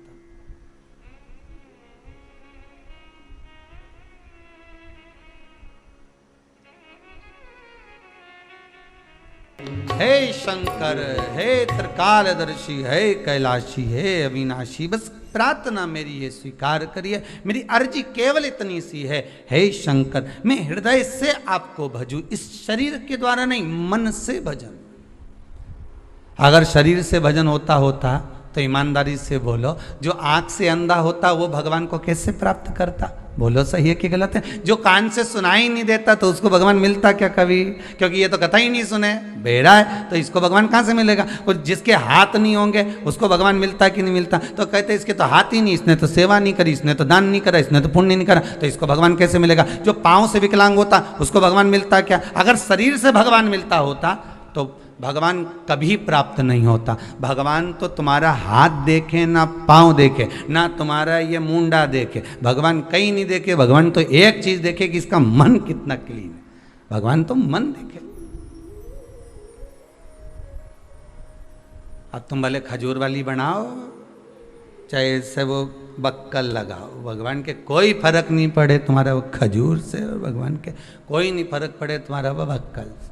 भगवान तो के बक्कल की जगह अक्कल हो तो बात दूसरी है, बाकी भगवान के ये मतलब नहीं कि तुम्हारा बक्कल क्या है खजूर क्या है।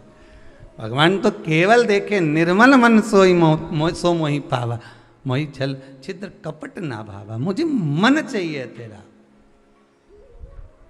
और हम भगवान को सब कुछ दे देते हैं।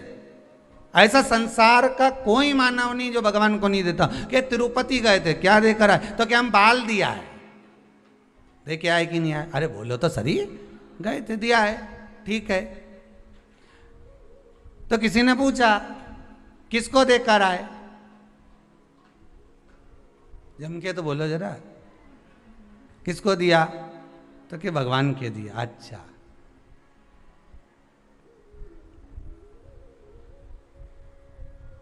भगवान आकर बोले थे?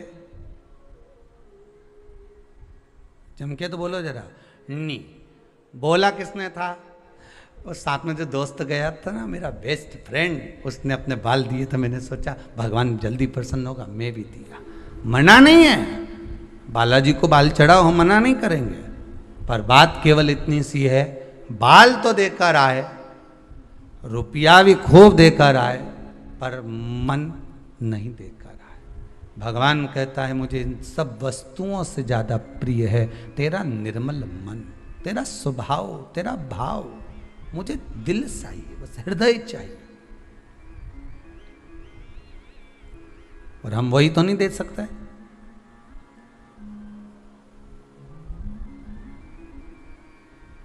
कई कई जगह पर बहन भाई को राखी बांधने जाए नहीं, तो भी बहन तो बहुत दिल लेकर चली जाए कि अब चलो, सियोर वाला महाराज बोला है तो कम से कम अपन चली भी जाए, पर भाई और भाभी का मन नहीं हो तो ईमानदारी से बोलना, राखी बांधने में अच्छा लगे क्या? नहीं लगे। फिर बहन भी सोचे इससे तो मैं भगवान को राखी बांध देती है, कहीं जाते से भाभी का मुंह चढ़ गया, पारा ऊपर नीचे हो गया, मैं क्या करूँ? फिर नहीं आई, मन नहीं दे पाए। आपसे बारंबार निवेदन है, हर बार निवेदन है, और बारंबार करते रहेंगे निवेदन एक ही चीज का कि मन दीजिए, मन दीजिए, मन दीजिए। भगवान को अगर कुछ देना है तो अपना दिल दो, मन दो, हृदय दो, चित्त वृत्ति भगवान को दे दो, भगवान प्रसन्न हो जाएगा। भगवान को तुमसे और कुछ भी नहीं चाहिए, और कुछ नहीं चाहिए। मन के साथ, मन कब देता है व्यक्ति भगवान को? अपना हृदय कब देता है? जब उसका अहंकार चले जाता, जब वो छत से नीचे उतर जाता।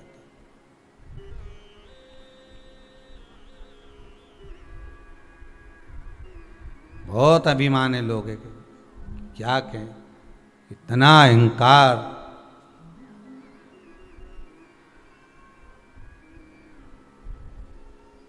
किस चीज का?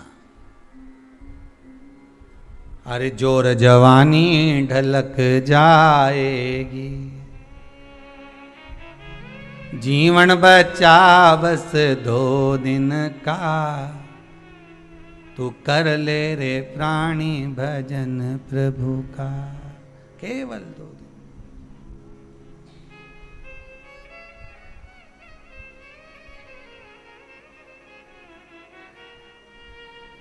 नई नई दुल्हन रहनी तो वो के सब पूछे, छोटी लाड़ी, छोटी दुल्हन, उसके सब पूछे।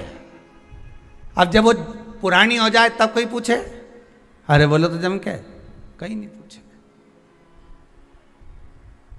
फिर तो लोग अभी तक नहीं थी ना तो भोजन का भी पूछा कि छोटी ने खाई कि नहीं खाई, भोजन करा कि नहीं करा। बड़ी हो जब पुरानी हो जाए तो कोई पूछे कि भोजन करा कि नहीं करा, बल्कि उल्टा इसको पूछना पड़े कि तूने भोजन करा कि नहीं करा। मम्मी जी आपने भोजन करा, काका जी ने भोजन कराया, चाचा जी ने भोजन कराया, फिर इसको पूछना पड़ता उल्टा भोजन कर। नए हो ना तो हो सकता है कि युवानी अवस्था में हो सकता है कि कभी कभी जब अवस्था ऐसी आ जाए, जब धन आसक्ति तृष्णा, जब बहुत सारा वैभव आ जाता है, बहुत सारा धन आ जाता है, बहुत सारी संपदा बढ़ जाती है, तो हो सकता है कि नई नई लाड़ी है, नई नई बहू है, तो हो सकता है कि पूछा ताछी ज्यादा हो रही हो। पर निवेदन है नहीं, अभिमान नहीं आना। अहंकार में 3 गए, धन वैभव और वंश, ना मानो तो देख लो रावण, कौरव और कंस, ये तीनों अभिमान में चले गए, अहंकार में चले गए। धन भी गया, वैभव भी गया, वंश भी गया, रावण भी गया, कौरव भी गया, कंस भी गया, सब अभिमान में चले गए, सारे अहंकार में चले गए, सब अभिमत्ता में चले गए, सारे गए। व्रत करते समय हमारा अभिमान हमारे सामने नहीं आना चाहिए, दान करते समय हमारा अभिमान हमारे सामने नहीं आना चाहिए, मंदिर जाते समय हमारा अभिमान हमारे सामने नहीं आना चाहिए, गुरु की शरणागति में जाते समय हमारा अभिमान हमारे सामने नहीं आना चाहिए। ये लोगों को कहा जाता ना, जो लोग जब बहुत बड़े बड़े मंच लगते हैं, बहुत बड़े बड़े मंच लगते हैं, तब वहां से बोला जाता है श्रीमान श्री श्री 1008 श्री 108 श्री मठाधीश श्री पीठाधीश श्री ये बहुत सारा तो उनका नाम बोला जाता है, फिर इसके बाद उनका नाम आता है, उसमें पता ही नहीं पड़ता कि नाम कब निकल गया। उन नामों में पता नहीं चल पाता कि वो नाम जो असली नाम था उनका गया कहाँ है, वो नाम चला कहाँ गया। बस यही शिव महापुराण की कथा कहती है कि अभिमान के नाम के साथ में, अहंकार के साथ में तुम्हारा कितना बड़ा उदा है, कितना बड़ा पद है, उससे मतलब नहीं होता। महाराज निर्मल मन अगर आपका है, चित्तवृत्ति आपकी मन निर्मल है, तो भगवान को पाना, उसमें औधा ना निकालना।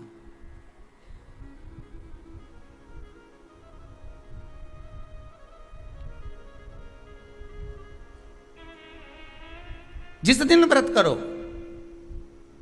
छोटे से छोटा भी व्रत, आप सोमवार भी कर रहे हो ना, साधारण सा सोमवार का व्रत कर रहे हो, मंगलवार बुधवार गुरुवार जो साधारण सा कर रहे हो, उस समय भी आपका भाव, बस आज विचार कर लेना कि हम अपने भीतर से अहंकार को रखेंगे नहीं, और अहंकार त्याग कर मैं व्रत करूंगी।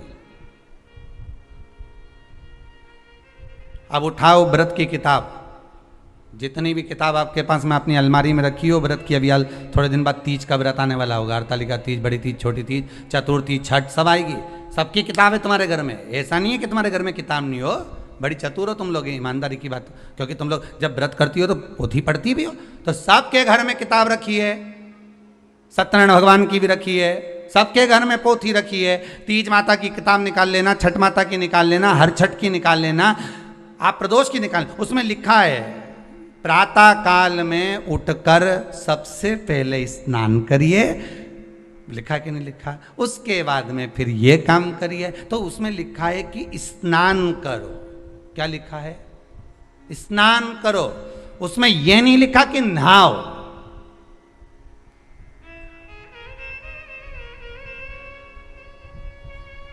उसमें नहाने का नहीं लिखा, उसमें लिखा स्नान करिए। नहाने और स्नान में अंतर है। नहाने के लिए लोग बाथरूम में जाते हैं, नहाने के लिए लोग गंगा यमुना सरस्वती सरयू आदि अन्य नदियों में जाते हैं, खूब साबुन लगाया, शैम्पू भी लगाया, खूब जोरदार फेस वॉश भी लगाया, खूब नहाए।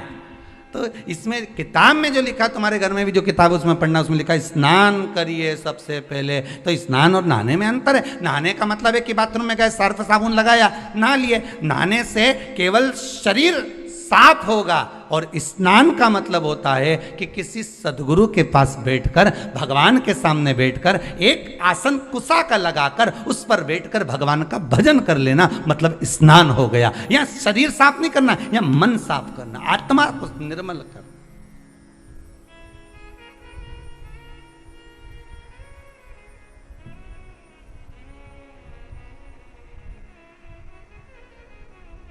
आपसे कोई पूछे ना कि आपके स्नान कब से कर रही हो, तो तुम बिल्कुल जवाब दे सकती हो, लगभग मैं 2 साल से कथा सुन रही हूँ, मतलब 2 साल से मैं स्नान कर रही हूँ, मतलब 2 साल से भगवान की भक्ति में लगी हूँ, तो वो स्नान ही तो है। भगवान की भक्ति को धारण करना स्नान ही तो है। नहाने और स्नान में अंतर है साहब। गए, बाल्टी में पानी भरा और शरीर पर डाल लिया, साबुन लगा लिया, ये केवल नहाना है, केवल नहाना। स्नान करिए। प्रदोष व्रत के अंदर लिखा हुआ है, व्रत करने वाले को ब्रह्म मुहूर्त में, प्रातः के समय में स्नान करना चाहिए। जिसके यहाँ किताब होगी पढ़ लेना, ठीक है। स्नान करना चाहिए। फिर स्नान के बाद फिर कहा, फिर भगवान का उपासना करो, कुशा का आसन लगाओ, बैठो। कुशा जानते हो सब लोग? जितने लोग आस्था चैनल पर कथा सुन रहे, कुशा जानते हो कि नहीं जानते? डाब, कुशा, कुशा का आसन।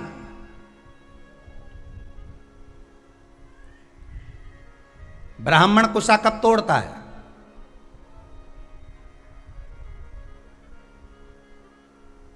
ये कुशा कब तोड़ी जाती है? केवल अमावस्या को, केवल अमावस्या। अन्य अमावस्या पर तोड़ेगा तो 1 महीने तक चलेगा।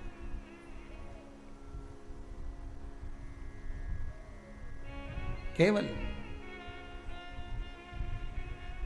महाराज, और भद्र अमावस्या को जब तोड़ेगा तो 1 वर्ष तक चलेगा। और कुशा तोड़ने का भी नियम है, कुशा लाने का भी नियम है, और उस कुशा का आसन पर बैठकर स्मरण करने का भी नियम है।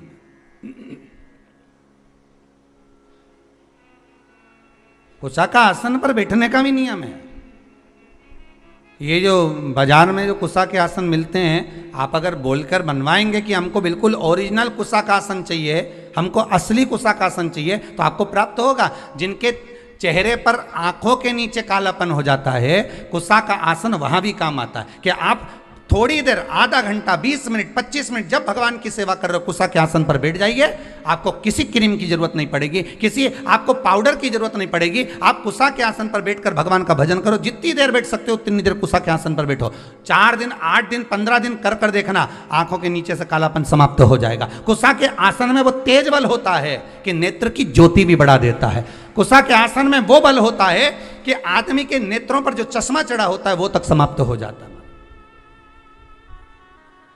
पर लोगों ने कुशा का आसन हटा हटा कर आज के जमाने में नया नया ये सब मार्केट में जोरदार जोरदार आसन आए, टंगा रे, कपड़े का आसन मिल रहा है, ऊन का आसन मिल रहा है, इसका आसन मिल रहा है, तो लोग लो मना नहीं है, पर आसन पर भी तुम कुशा का आसन लगाओ। पर कुशा के आसन पर बैठकर जो तुम अनुष्ठान करोगे, कुशा के आसन पर बैठकर जो तुम भगवान चर्चा करोगे, उसका एक बल बढ़ता है। कुशा के आसन, कुशा क्या है?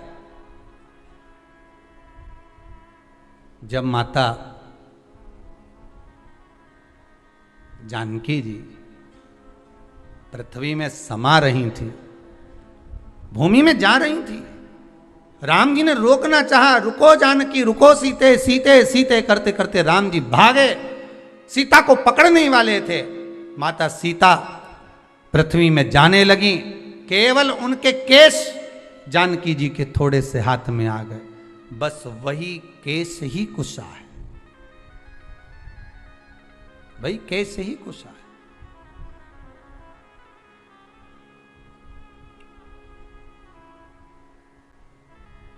जिस दिन आपका मन कहीं नहीं लगे, बेचैनी अंदर से हो रही हो, भीतर से। हम तो ज़्यादा समय तो आपसे नहीं कहेंगे क्योंकि आप इतनी देर बैठोगे भी नहीं, सीधी सीधी बात है। हम कह भी दें कि तुम 1-2 घंटा बैठ जाओ तो नहीं बैठ सकते। तो हम तो इतना कहेंगे कि अगर आपके हृदय में बेचैनी ज़्यादा हो, मन ना लग रहा हो, आज ऐसा लग रहा है कि मुझे कुछ भी अच्छा नहीं लग रहा, आज आपको ऐसा महसूस हो रहा है कि कुछ बुरा होने वाला है, आज आपको ऐसा महसूस हो रहा है कि मेरा कोई अंग फड़क रहा है जिसके कारणवश मुझे कुछ कष्ट हो सकता है,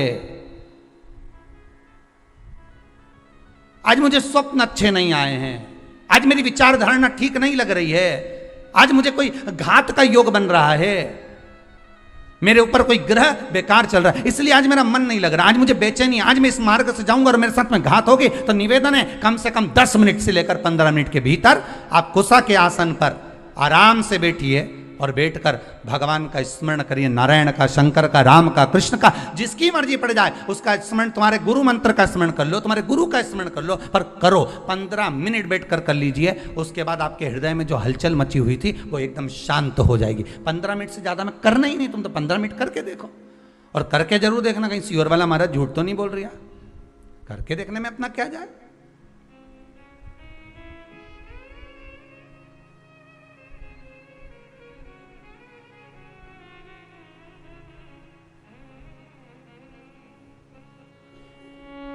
कर देखो 15 मिनट बैठ जाए। जब हृदय हलचल हो जाए, हृदय में कहीं मन चित्त वृत्ति सब डामाडोल हो रही हो, लग रहा हो कि आज कुछ बुरा होने वाला है, बैठ जाओ कुसा के आसन पर, बैठ जाइए। पर उस कुसा में वस्त्र नहीं होना चाहिए। वस्त्र से मतलब जान लीजिएगा, बहुत अच्छे से कहेंगे, कुसा का जो आसन होता है उस आसन में चारों तरफ लाल कलर की लोग पट्टी लगा देते हैं, बहुत ध्यान दीजिएगा। आसन कुसा का अगर है तो उसमें जो नायलॉन प्लास्टिक की बद्दी से उसको सिल के बनाते हैं, ये भी हमारे इसमें नहीं है। हम केवल कुसा के आसन की बात करते हैं, और कुसा का आसन अगर बना सकती है तो केवल घर की नारी ही बना सकती है। घर की नारी कैसे बनाएगी? उसको धागे से सिलती जाएगी, धागे से सिलेगी, आसन तैयार कर लेगी, और उसमें कोई प्लास्टिक नहीं होगा, उसमें कोई पॉलीथीन नहीं लगी होगी, उसमें कोई पन्नी नहीं लगी होगी, केवल उसमें धागा लगा हुआ होगा, धागा, और उसमें कोई किनारी नहीं। जब तक चले चले फिर उसको सिल लीजिए। पर आसन कुसा का हो जो केवल आपकी भक्ति के लिए हो, उसको थोड़ी देर बाद आप उठा के रख दो, बैठे हो जब तक बैठो, उसके बाद उठा दो, उसको लपेट कर रख दीजिए। और होता है कहीं कहीं आपने दर्शन करा होगा, बिना किन्नौर का भी आसन आता है। आप लोगों को तो ज़्यादा मालूम होगा क्योंकि आप लोग मार्केट ज़्यादा घूमते रहते हो, तो बड़े बड़े मॉलों में जाते रहते हो, तो आप लोगों को तो ज़्यादा मालूम होगा कि कुसा का जो आसन होता है, उस कुसा के आसन की महत्वता को अगर व्यक्ति जानता है तो वो कुसा के आसन पर बैठकर भगवत भजन करेगा। कई लोग पूछते हैं, महाराज जी शंकर जी का भजन करना है तो कौन से आसन पर बैठना है, देवी जी का भजन करना है तो कौन से आसन पर बैठना है, लक्ष्मी जी को प्राप्त करना है तो कौन से आसन पर बैठना है, माला कौन सी जपना है, शंकर जी को जपना है तो कौन सी माला से जपना है, भगवान नारायण को जपना है तो कौन सी माला से जपना है, लक्ष्मी जी को जपना है तो कौन सी माला से जपना है। तो सीधा सीधा यहाँ तो शास्त्र में तो लिख दिया उन्होंने कि लाल कलर का आसन पे देवी जी की आराधना होती है, काले कलर के आसन पर शंकर की आराधना होती है, नारायण की आराधना कुसा के आसन पर होती है, तुलसी की माला से भगवान राम कृष्ण हरि का दर्शन आप स्मरण कर सकते हो, रुद्राक्ष की माला से शंकर और पार्वती का स्मरण कर सकते हो, कमल गट्टे की माला से आप लक्ष्मी का स्मरण कर सकते हो, हल्दी की माला से आप सरस्वती का स्मरण कर सकते हो। ये तो सब शास्त्रों में लिख दिया कि आप इस माला से इसको जप सकते हो, आप इसको प्राप्त कर सकते हो।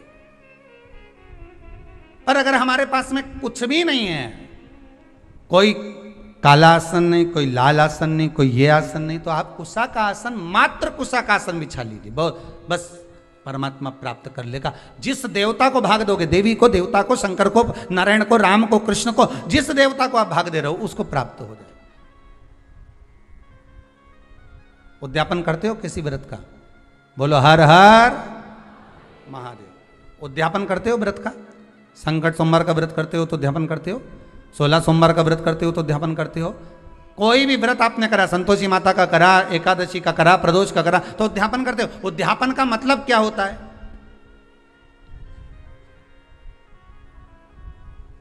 जल्दी बोलते जाओ। जितने लोग आस्था चैनल पर कथा सुन रहे हैं, उद्यापन का मतलब क्या होता है, अगर आपसे कोई पूछेगा तो कहोगे कि जो व्रत करा उसका समापन करना। ठीक है, समापन करना मतलब कोई धार्मिक कार्य कर देना, हवन कर देना, पूजन कर देना, अभिषेक कर देना, मतलब उद्यापन हो गया। अभी सावन के महीने में लोगों ने अभिषेक करा तो उद्यापन करा होगा कि हमने इतने 1 महीने तक भगवान शंकर का अभिषेक करा, हमें उद्यापन करना, हवन करवा दिया, पूजन करवा दिया, हो गया उद्यापन। उद्यापन का मतलब क्या होता है? उद्यापन का महत्व क्या है? केवल कार्यक्रम जो एकादशी करी थी उसका उद्यापन कर दिया, चतुर्थी करी उसका उद्यापन कर दिया, चौथ माता का उद्यापन कर दिया, छठ माता का उद्यापन कर दिया, तीज माता का उद्यापन कर दिया, हमने ये वाली माता जी का उद्यापन। उद्यापन का मतलब है क्या? पंडित जी से पूछो तो कहेंगे उद्यापन कराना है महाराज जी, तो कहे आप ये सामान लिया उद्यापन हो जाए। उद्यापन होगा, सामान भी लाना पड़ेगा, पूजन भी होगा, हवन भी होगा, यज्ञ भी होगा, अनुष्ठान भी होगा, ब्राह्मण आएगा भी, पूजन भी कराएगा। पर उद्यापन का मतलब क्या है, उसका महत्व क्या है? पशुपतिनाथ का व्रत करो तो उद्यापन में 1 श्रीफल, 108 कोई भी दाने और 11 रुपए शंकर जी को समर्पित कर दिया, उद्यापन हो गया। उद्यापन का मतलब क्या है? हमने व्रत को पूर्ण कर दिया, इसका मतलब उद्यापन हो गया। अभी अभी ये बड़े बड़े जो तीज होते हैं ना, चतुर्थी आती है, कई माताएं उद्यापन करती चतुर्थी का। हमारे यहाँ तो बहुत होता है, कई माताएं महिला मंडलों इकट्ठे हो के उद्यापन करती हैं। एक महिला मंडल ये इतने उद्यापन करेगी, फिर वो 16 उनको बुलाएगी, फिर 16 उद्यापन का मतलब है क्या? अगर कोई आपसे पूछ ले, कभी अनायास आपके ही बच्चे पूछ सकते हैं, मम्मी उद्यापन का मतलब, तो क्या जो अपन ने व्रत करा उसका समापन, तो उसका समापन तो वैसे ही हो जाता है, फिर उद्यापन करने की क्या जरूरत है? समापन का मतलब क्या होता है कि तुम एकादशी करते करते करते करते आओ, 26 एकादशी पूरी हो जाए, 27 पे छोड़ दो, हो गया उद्यापन। फिर तो उद्यापन का मतलब ये होता है, उद्यापन की महत्वता ये होती है कि आपने जो व्रत करा, इतने समय से आप एकादशी कर रहे हो, प्रदोष कर रहे हो, 16 सोमवार कर रहे हो, सोमवार का व्रत कर रहे हो, चतुर्थी का व्रत कर रहे हो, छठ का व्रत कर रहे हो, पंचमी का व्रत कर रहे हो, तीज का व्रत कर रहे हो, जो भी व्रत आप कर रहे हो उसका उद्यापन का मतलब होता है कि जो हमने व्रत करा, ये व्रत हमारा अभी इधर उधर घूमता रहा। ठीक है, और अच्छी भाषा में समझ लो इसको, और सरल से समझ लो, मतलब लड़की लड़का जब तक कुंवारा रे तब तक ढेर सारा छोरा छोरी उन्हें देखने आता रहे, समझ गए? और ब्याह हो जाए फिर कोई देखने आए क्या? अरे बोलो तो जम के, नहीं आए नहीं। अगर छोरा छोरी को ब्याह हो जाए, लड़का लड़की का ब्याह हो गया, फिर तुम्हारे यहाँ कोई खबर आए क्या कि साहब छोरी के लिए हम लड़का भेज रहे हैं, तो कोई खबर करेगा? नहीं, ना जाने कहाँ से सूचना मिल जाती है कि उनकी छोरी का ब्याह हो गया, फिर संबंध भी नहीं आते, अपने आप कहना ही नहीं पड़े, सबके सूचना मिल गई। भले तुमने ये कोरोना में लॉकडाउन में शादी कर दी, भले तुम 40 आदमी को बुला के ब्याह कर दिया, पर सबको सूचना मिल गई। ना छोरे वालों के यहाँ से खबर आ रही छोरी के लिए, ना छोरी वालों के यहाँ से खबर आ रही छोरे के लिए कि साहब लड़का देखने आ रहे हैं या लड़की देखने ही नहीं, साहब कोई बोलेगा ही नहीं, क्योंकि अब तो सबको मालूम पड़ गया कि अब किसी ने खबर करी नहीं, किसी ने बोला नहीं। इसके बाद भी तुम्हारे सारे, तुम रह रही देवास में, इंदौर, मऊ, उज्जैन, सब दूर खबर हो गई, तो बताया किसने इनके कि हमारी छोरी की शादी हो गई, हमारा छोरा की शादी हो गई? बताया किसने? तो सूचना मिल गई। अब कोई नहीं देखने आएगा। अब छोरी जब से भटक रही, छोरा जब से भटक रहा, शादी नहीं हो रही, नहीं हो रही, नहीं हो रही, अब हो गई। अब कोई देखने आया? नहीं। अब कहीं तुम जा रहे? नहीं। अब तो संबंध हो गया, अब तो एक जगह छोरी छोरा ब्याह कर बैठ गए, अब कोई नहीं आएगा। बस जब तक उद्यापन नहीं होता तब तक तुमने जितने व्रत करके रख रखे हैं ये सारे इधर उधर डोलते रहे, ये भटकते रहते हैं और इनमें से पुण्य हमारा छिन्न होते रहता। जैसे एकादशी से समझ लो या प्रदोष से समझ लो। प्रदोष का व्रत करा, एकादशी का व्रत करा, और एकादशी का व्रत करने के बाद आपने 4-5 दिन तक झूठ बोल दिया, आड़ा टेढ़ा बोल दिया, आप शब्द बोल दिया, तो तुमने जो व्रत करा उसका पुण्य तो छिन्न होता रहा, उसका पुण्य तो जाता रहा, समाप्त होता रहा। और अगर आपने उद्यापन कर दिया तो अब वो पुण्य समाप्त होगा क्या? अरे बोलो जम के, नहीं। आपने चतुर्थी का उद्यापन कर दिया, तीज का उद्यापन कर दिया, छठ माता का उद्यापन कर दिया। आपने जिस उद्यापन को करा उसके बाद में आपका पुण्य जितने 16 सोमवार, इसलिए कहते हैं 16 सोमवार अगर कर रही हो तो इसको करने के बाद हाँ कोई परेशानी आ जाए, कोई समस्या आ जाए तो भले आगे बढ़ा लो, पर यह नहीं कि अभी हमारे पास समय नहीं मिल रहा तो हम उद्यापन नहीं कर, जल्दी करना चाहिए। जितना जल्दी बन सके उतना उद्यापन एक बार का कर लो। जैसे ही प्रदोष 11 हो जाए, 26 हो जाए, 26 प्रदोष होने के बाद एक बार मन में कर लेना चाहिए कि एक बार का मेरे को उद्यापन करना है। 26 एकादशी हो जाए, मन में कर लो कि एक बार का मुझे उद्यापन करना है। 16 सोमवार पूरे हो जाए, एक बार का मुझे उद्यापन करना है। पशुपति व्रत हो जाए, एक बार का मुझे उद्यापन करना है। चतुर्थी तुम्हारी पूरी हो जाए, एक बार का उद्यापन करना है। मतलब मन में ये बनाकर चलना है कि एक बार मुझे उद्यापन करना है। उद्यापन करने से क्या होता है तो कहा उद्यापन, माताएं जितने व्रत करती जाती है अगर उसका उद्यापन करती चली जाती है, उद्यापन करती चली जाती है तो नारी बेधव्य होकर नहीं जाती, अखंड सौभाग्य लेकर जाती है। पर माताओं की आदत ये हो गई है कि अभी मैं बाद में करूंगी, इस साल नहीं करूंगी, अगले साल करूंगी, अगले साल से अगले साल करूंगी, तो उसका पुण्य समाप्त छिन्न होते चले जाता है। वो पुण्य उसके खाते में नहीं जाता। एक बार पैसा बैंक में जमा हो गया तो फिर सिग्नेचर से ही निकलेगा। एक बार पुण्य करने के बाद, एकादशी करने के बाद, प्रदोष करने के बाद, चतुर्थी करने के बाद, जब तुम्हारी पूर्ण तरह से 26 एकादशी हो जाए, 26 प्रदोष हो जाए, तो एक बार व्रत का उद्यापन जरूर करो जिससे ये 26 प्रदोष मेरे खाते में लिखी हुई पड़ी रहे। फिर मुझे जब जरूरत पड़े तो तब खाते में से निकालो और दे दो। तब तो मतलब अब तुम करे जा रही, एक बार उद्यापन नहीं करा तो भगवान भी सोचे ना जाने कब प्राण छोड़कर चली जाएगी और इसके खाते का सारा माल बहू खाएगी।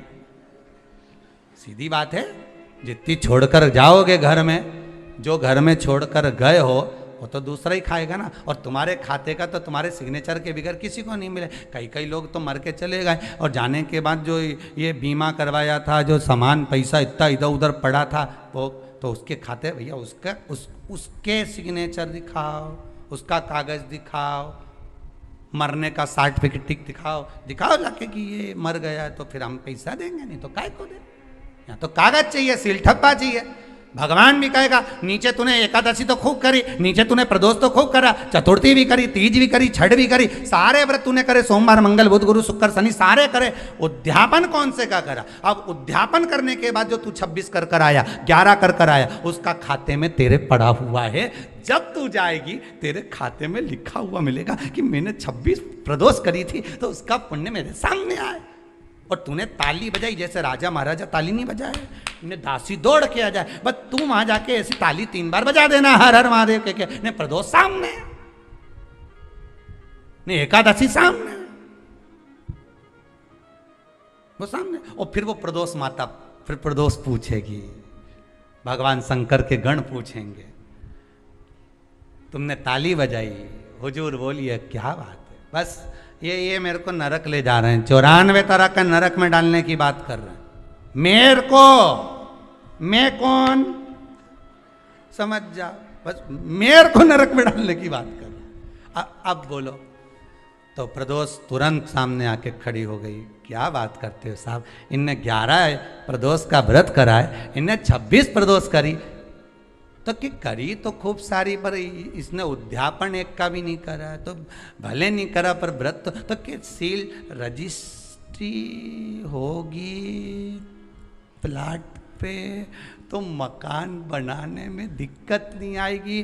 कब्जे की जगह पे अगर मकान बना होगा तो कभी भी सरकार खाली करा दे, तो सील लगवाओ, उद्यापन की ठप्पा लगना चाहिए कि हमने इतना हमारा खाते का है। यहाँ तो लोग भागवत जी कराते हैं तो भी उद्यापन करते हैं, बोलो होता कि नहीं होता। 7 दिन की भागवत के बाद हवन होता है, बोलो तो होता है नहीं। शिव महापुराण के उद्यापन में शिव पुराण पूरी होती है तो अभिषेक होता है, रोज भी होता है और आखिरी दिन बड़ा अभिषेक हो जाता है। उद्यापन तो है, भागवत पूरी होए तो लोग भंडारा करें, शिव पुराण पूरी हो तो भी लोग प्रसाद पावे। तो ये एक उद्यापन का महत्व हर जगह कि इसका पुण्य इनके खाते में जाना चाहिए, उनके खाते में पहुंचना।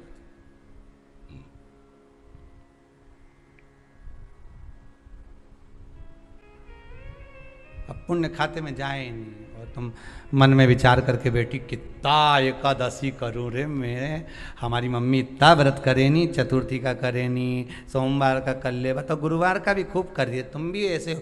ना जाने कितने लोग आस्था पे कथा सुन रहे होंगे, कितने लोग फेसबुक यूट्यूब पर कथा सुन रहे होंगे और ना जाने कितने साल से गुरुवार का व्रत कर रहे होंगे, पर एक बार उद्यापन नहीं करे। अब उद्यापन नहीं करे, ये इतना सारा गुरुवार का व्रत गया कहाँ?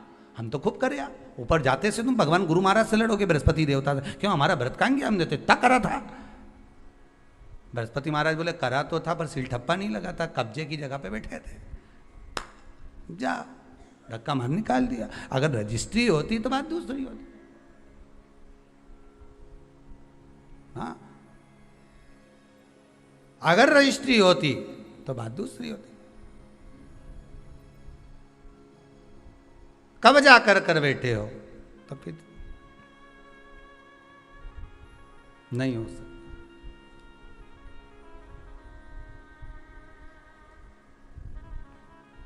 सील ठप्पा लगाना चाहिए।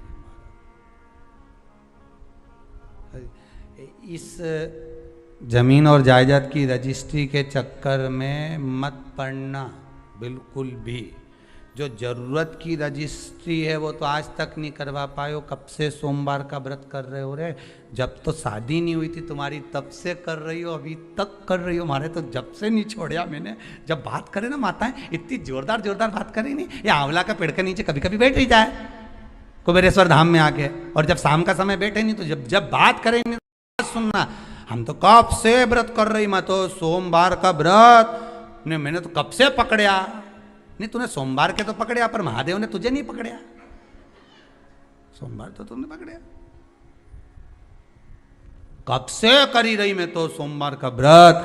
हमारी तो शादी नहीं हुई थी जब से कर रही, और हमारा मामा जी का छोरा करवा के गया था जब से कर रही, और जो व्रत कर रही आज तक कर रही। नहीं कर तो रही पर खाते में गया कि नहीं गया?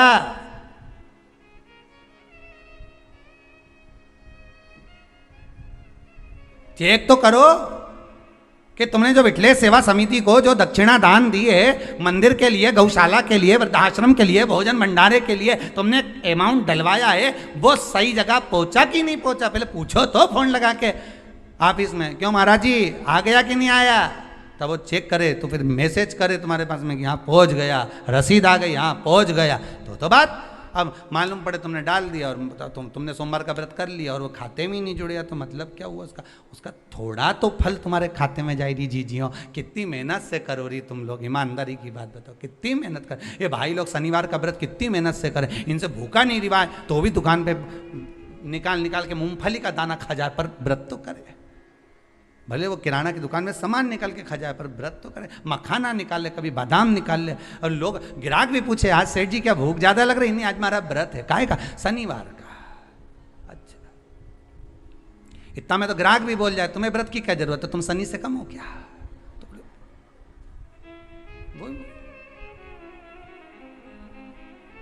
व्रत करो। उद्यापन का मतलब है कि अपने व्रत को सेफ कर लेना। समझ में आया सबको?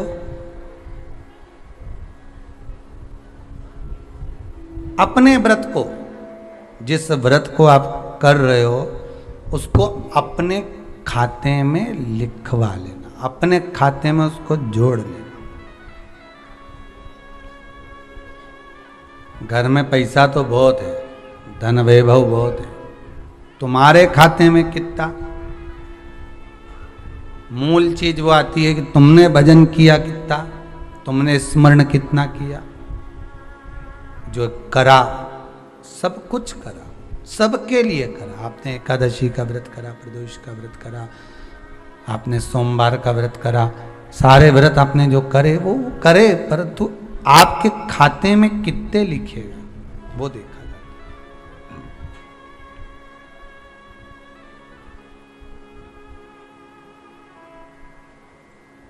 वैसे तो मुझे उम्मीद है, हमको इस व्यासपीठ से तो उम्मीद है कि आप लोगों ने सबने जितने व्रत आप करती हो तो अध्यापन जरूर करे होंगे। वैसे तो सब लोग जो समझदार हैं वो तो करते ही करते हैं, उनको तो मालूम ही होगा।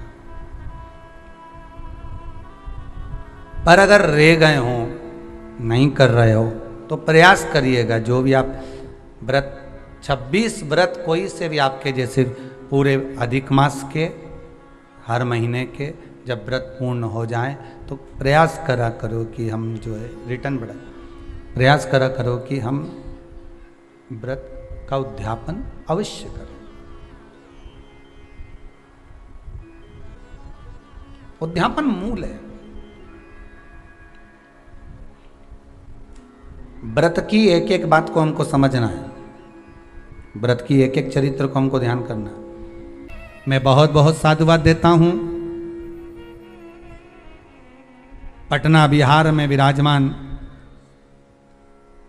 श्री विजय कुमार जी गीता जी सिंघल जी को, जो इतनी सुंदर कथा भाव और भक्ति से व्रत शिव महापुराण की कथा, जिसको माताएं सुनने के लिए तरस रही हैं और कई जगह पर तो माताएं दिन में नहीं सुन पा रही तो रात को मोबाइल पर सुन रही हैं। बहुत बहुत साधुवाद है साहब, व्रत की महत्वता आपको मालूम पड़ रही है, उसके लिए मेरा धन्यवाद है। साथ में ही प्रतिनिधि के रूप में विराजमान ओम प्रकाश जी बाटी जी को भी मैं बहुत बहुत साधुवाद देता हूं, जो इस पूजन में विराजमान हुए। एक भाव प्रकट हुआ और व्रत का महत्व कल अपन व्रत में सुनेंगे। एकादशी के व्रत का महत्व साथ में श्रवण करेंगे।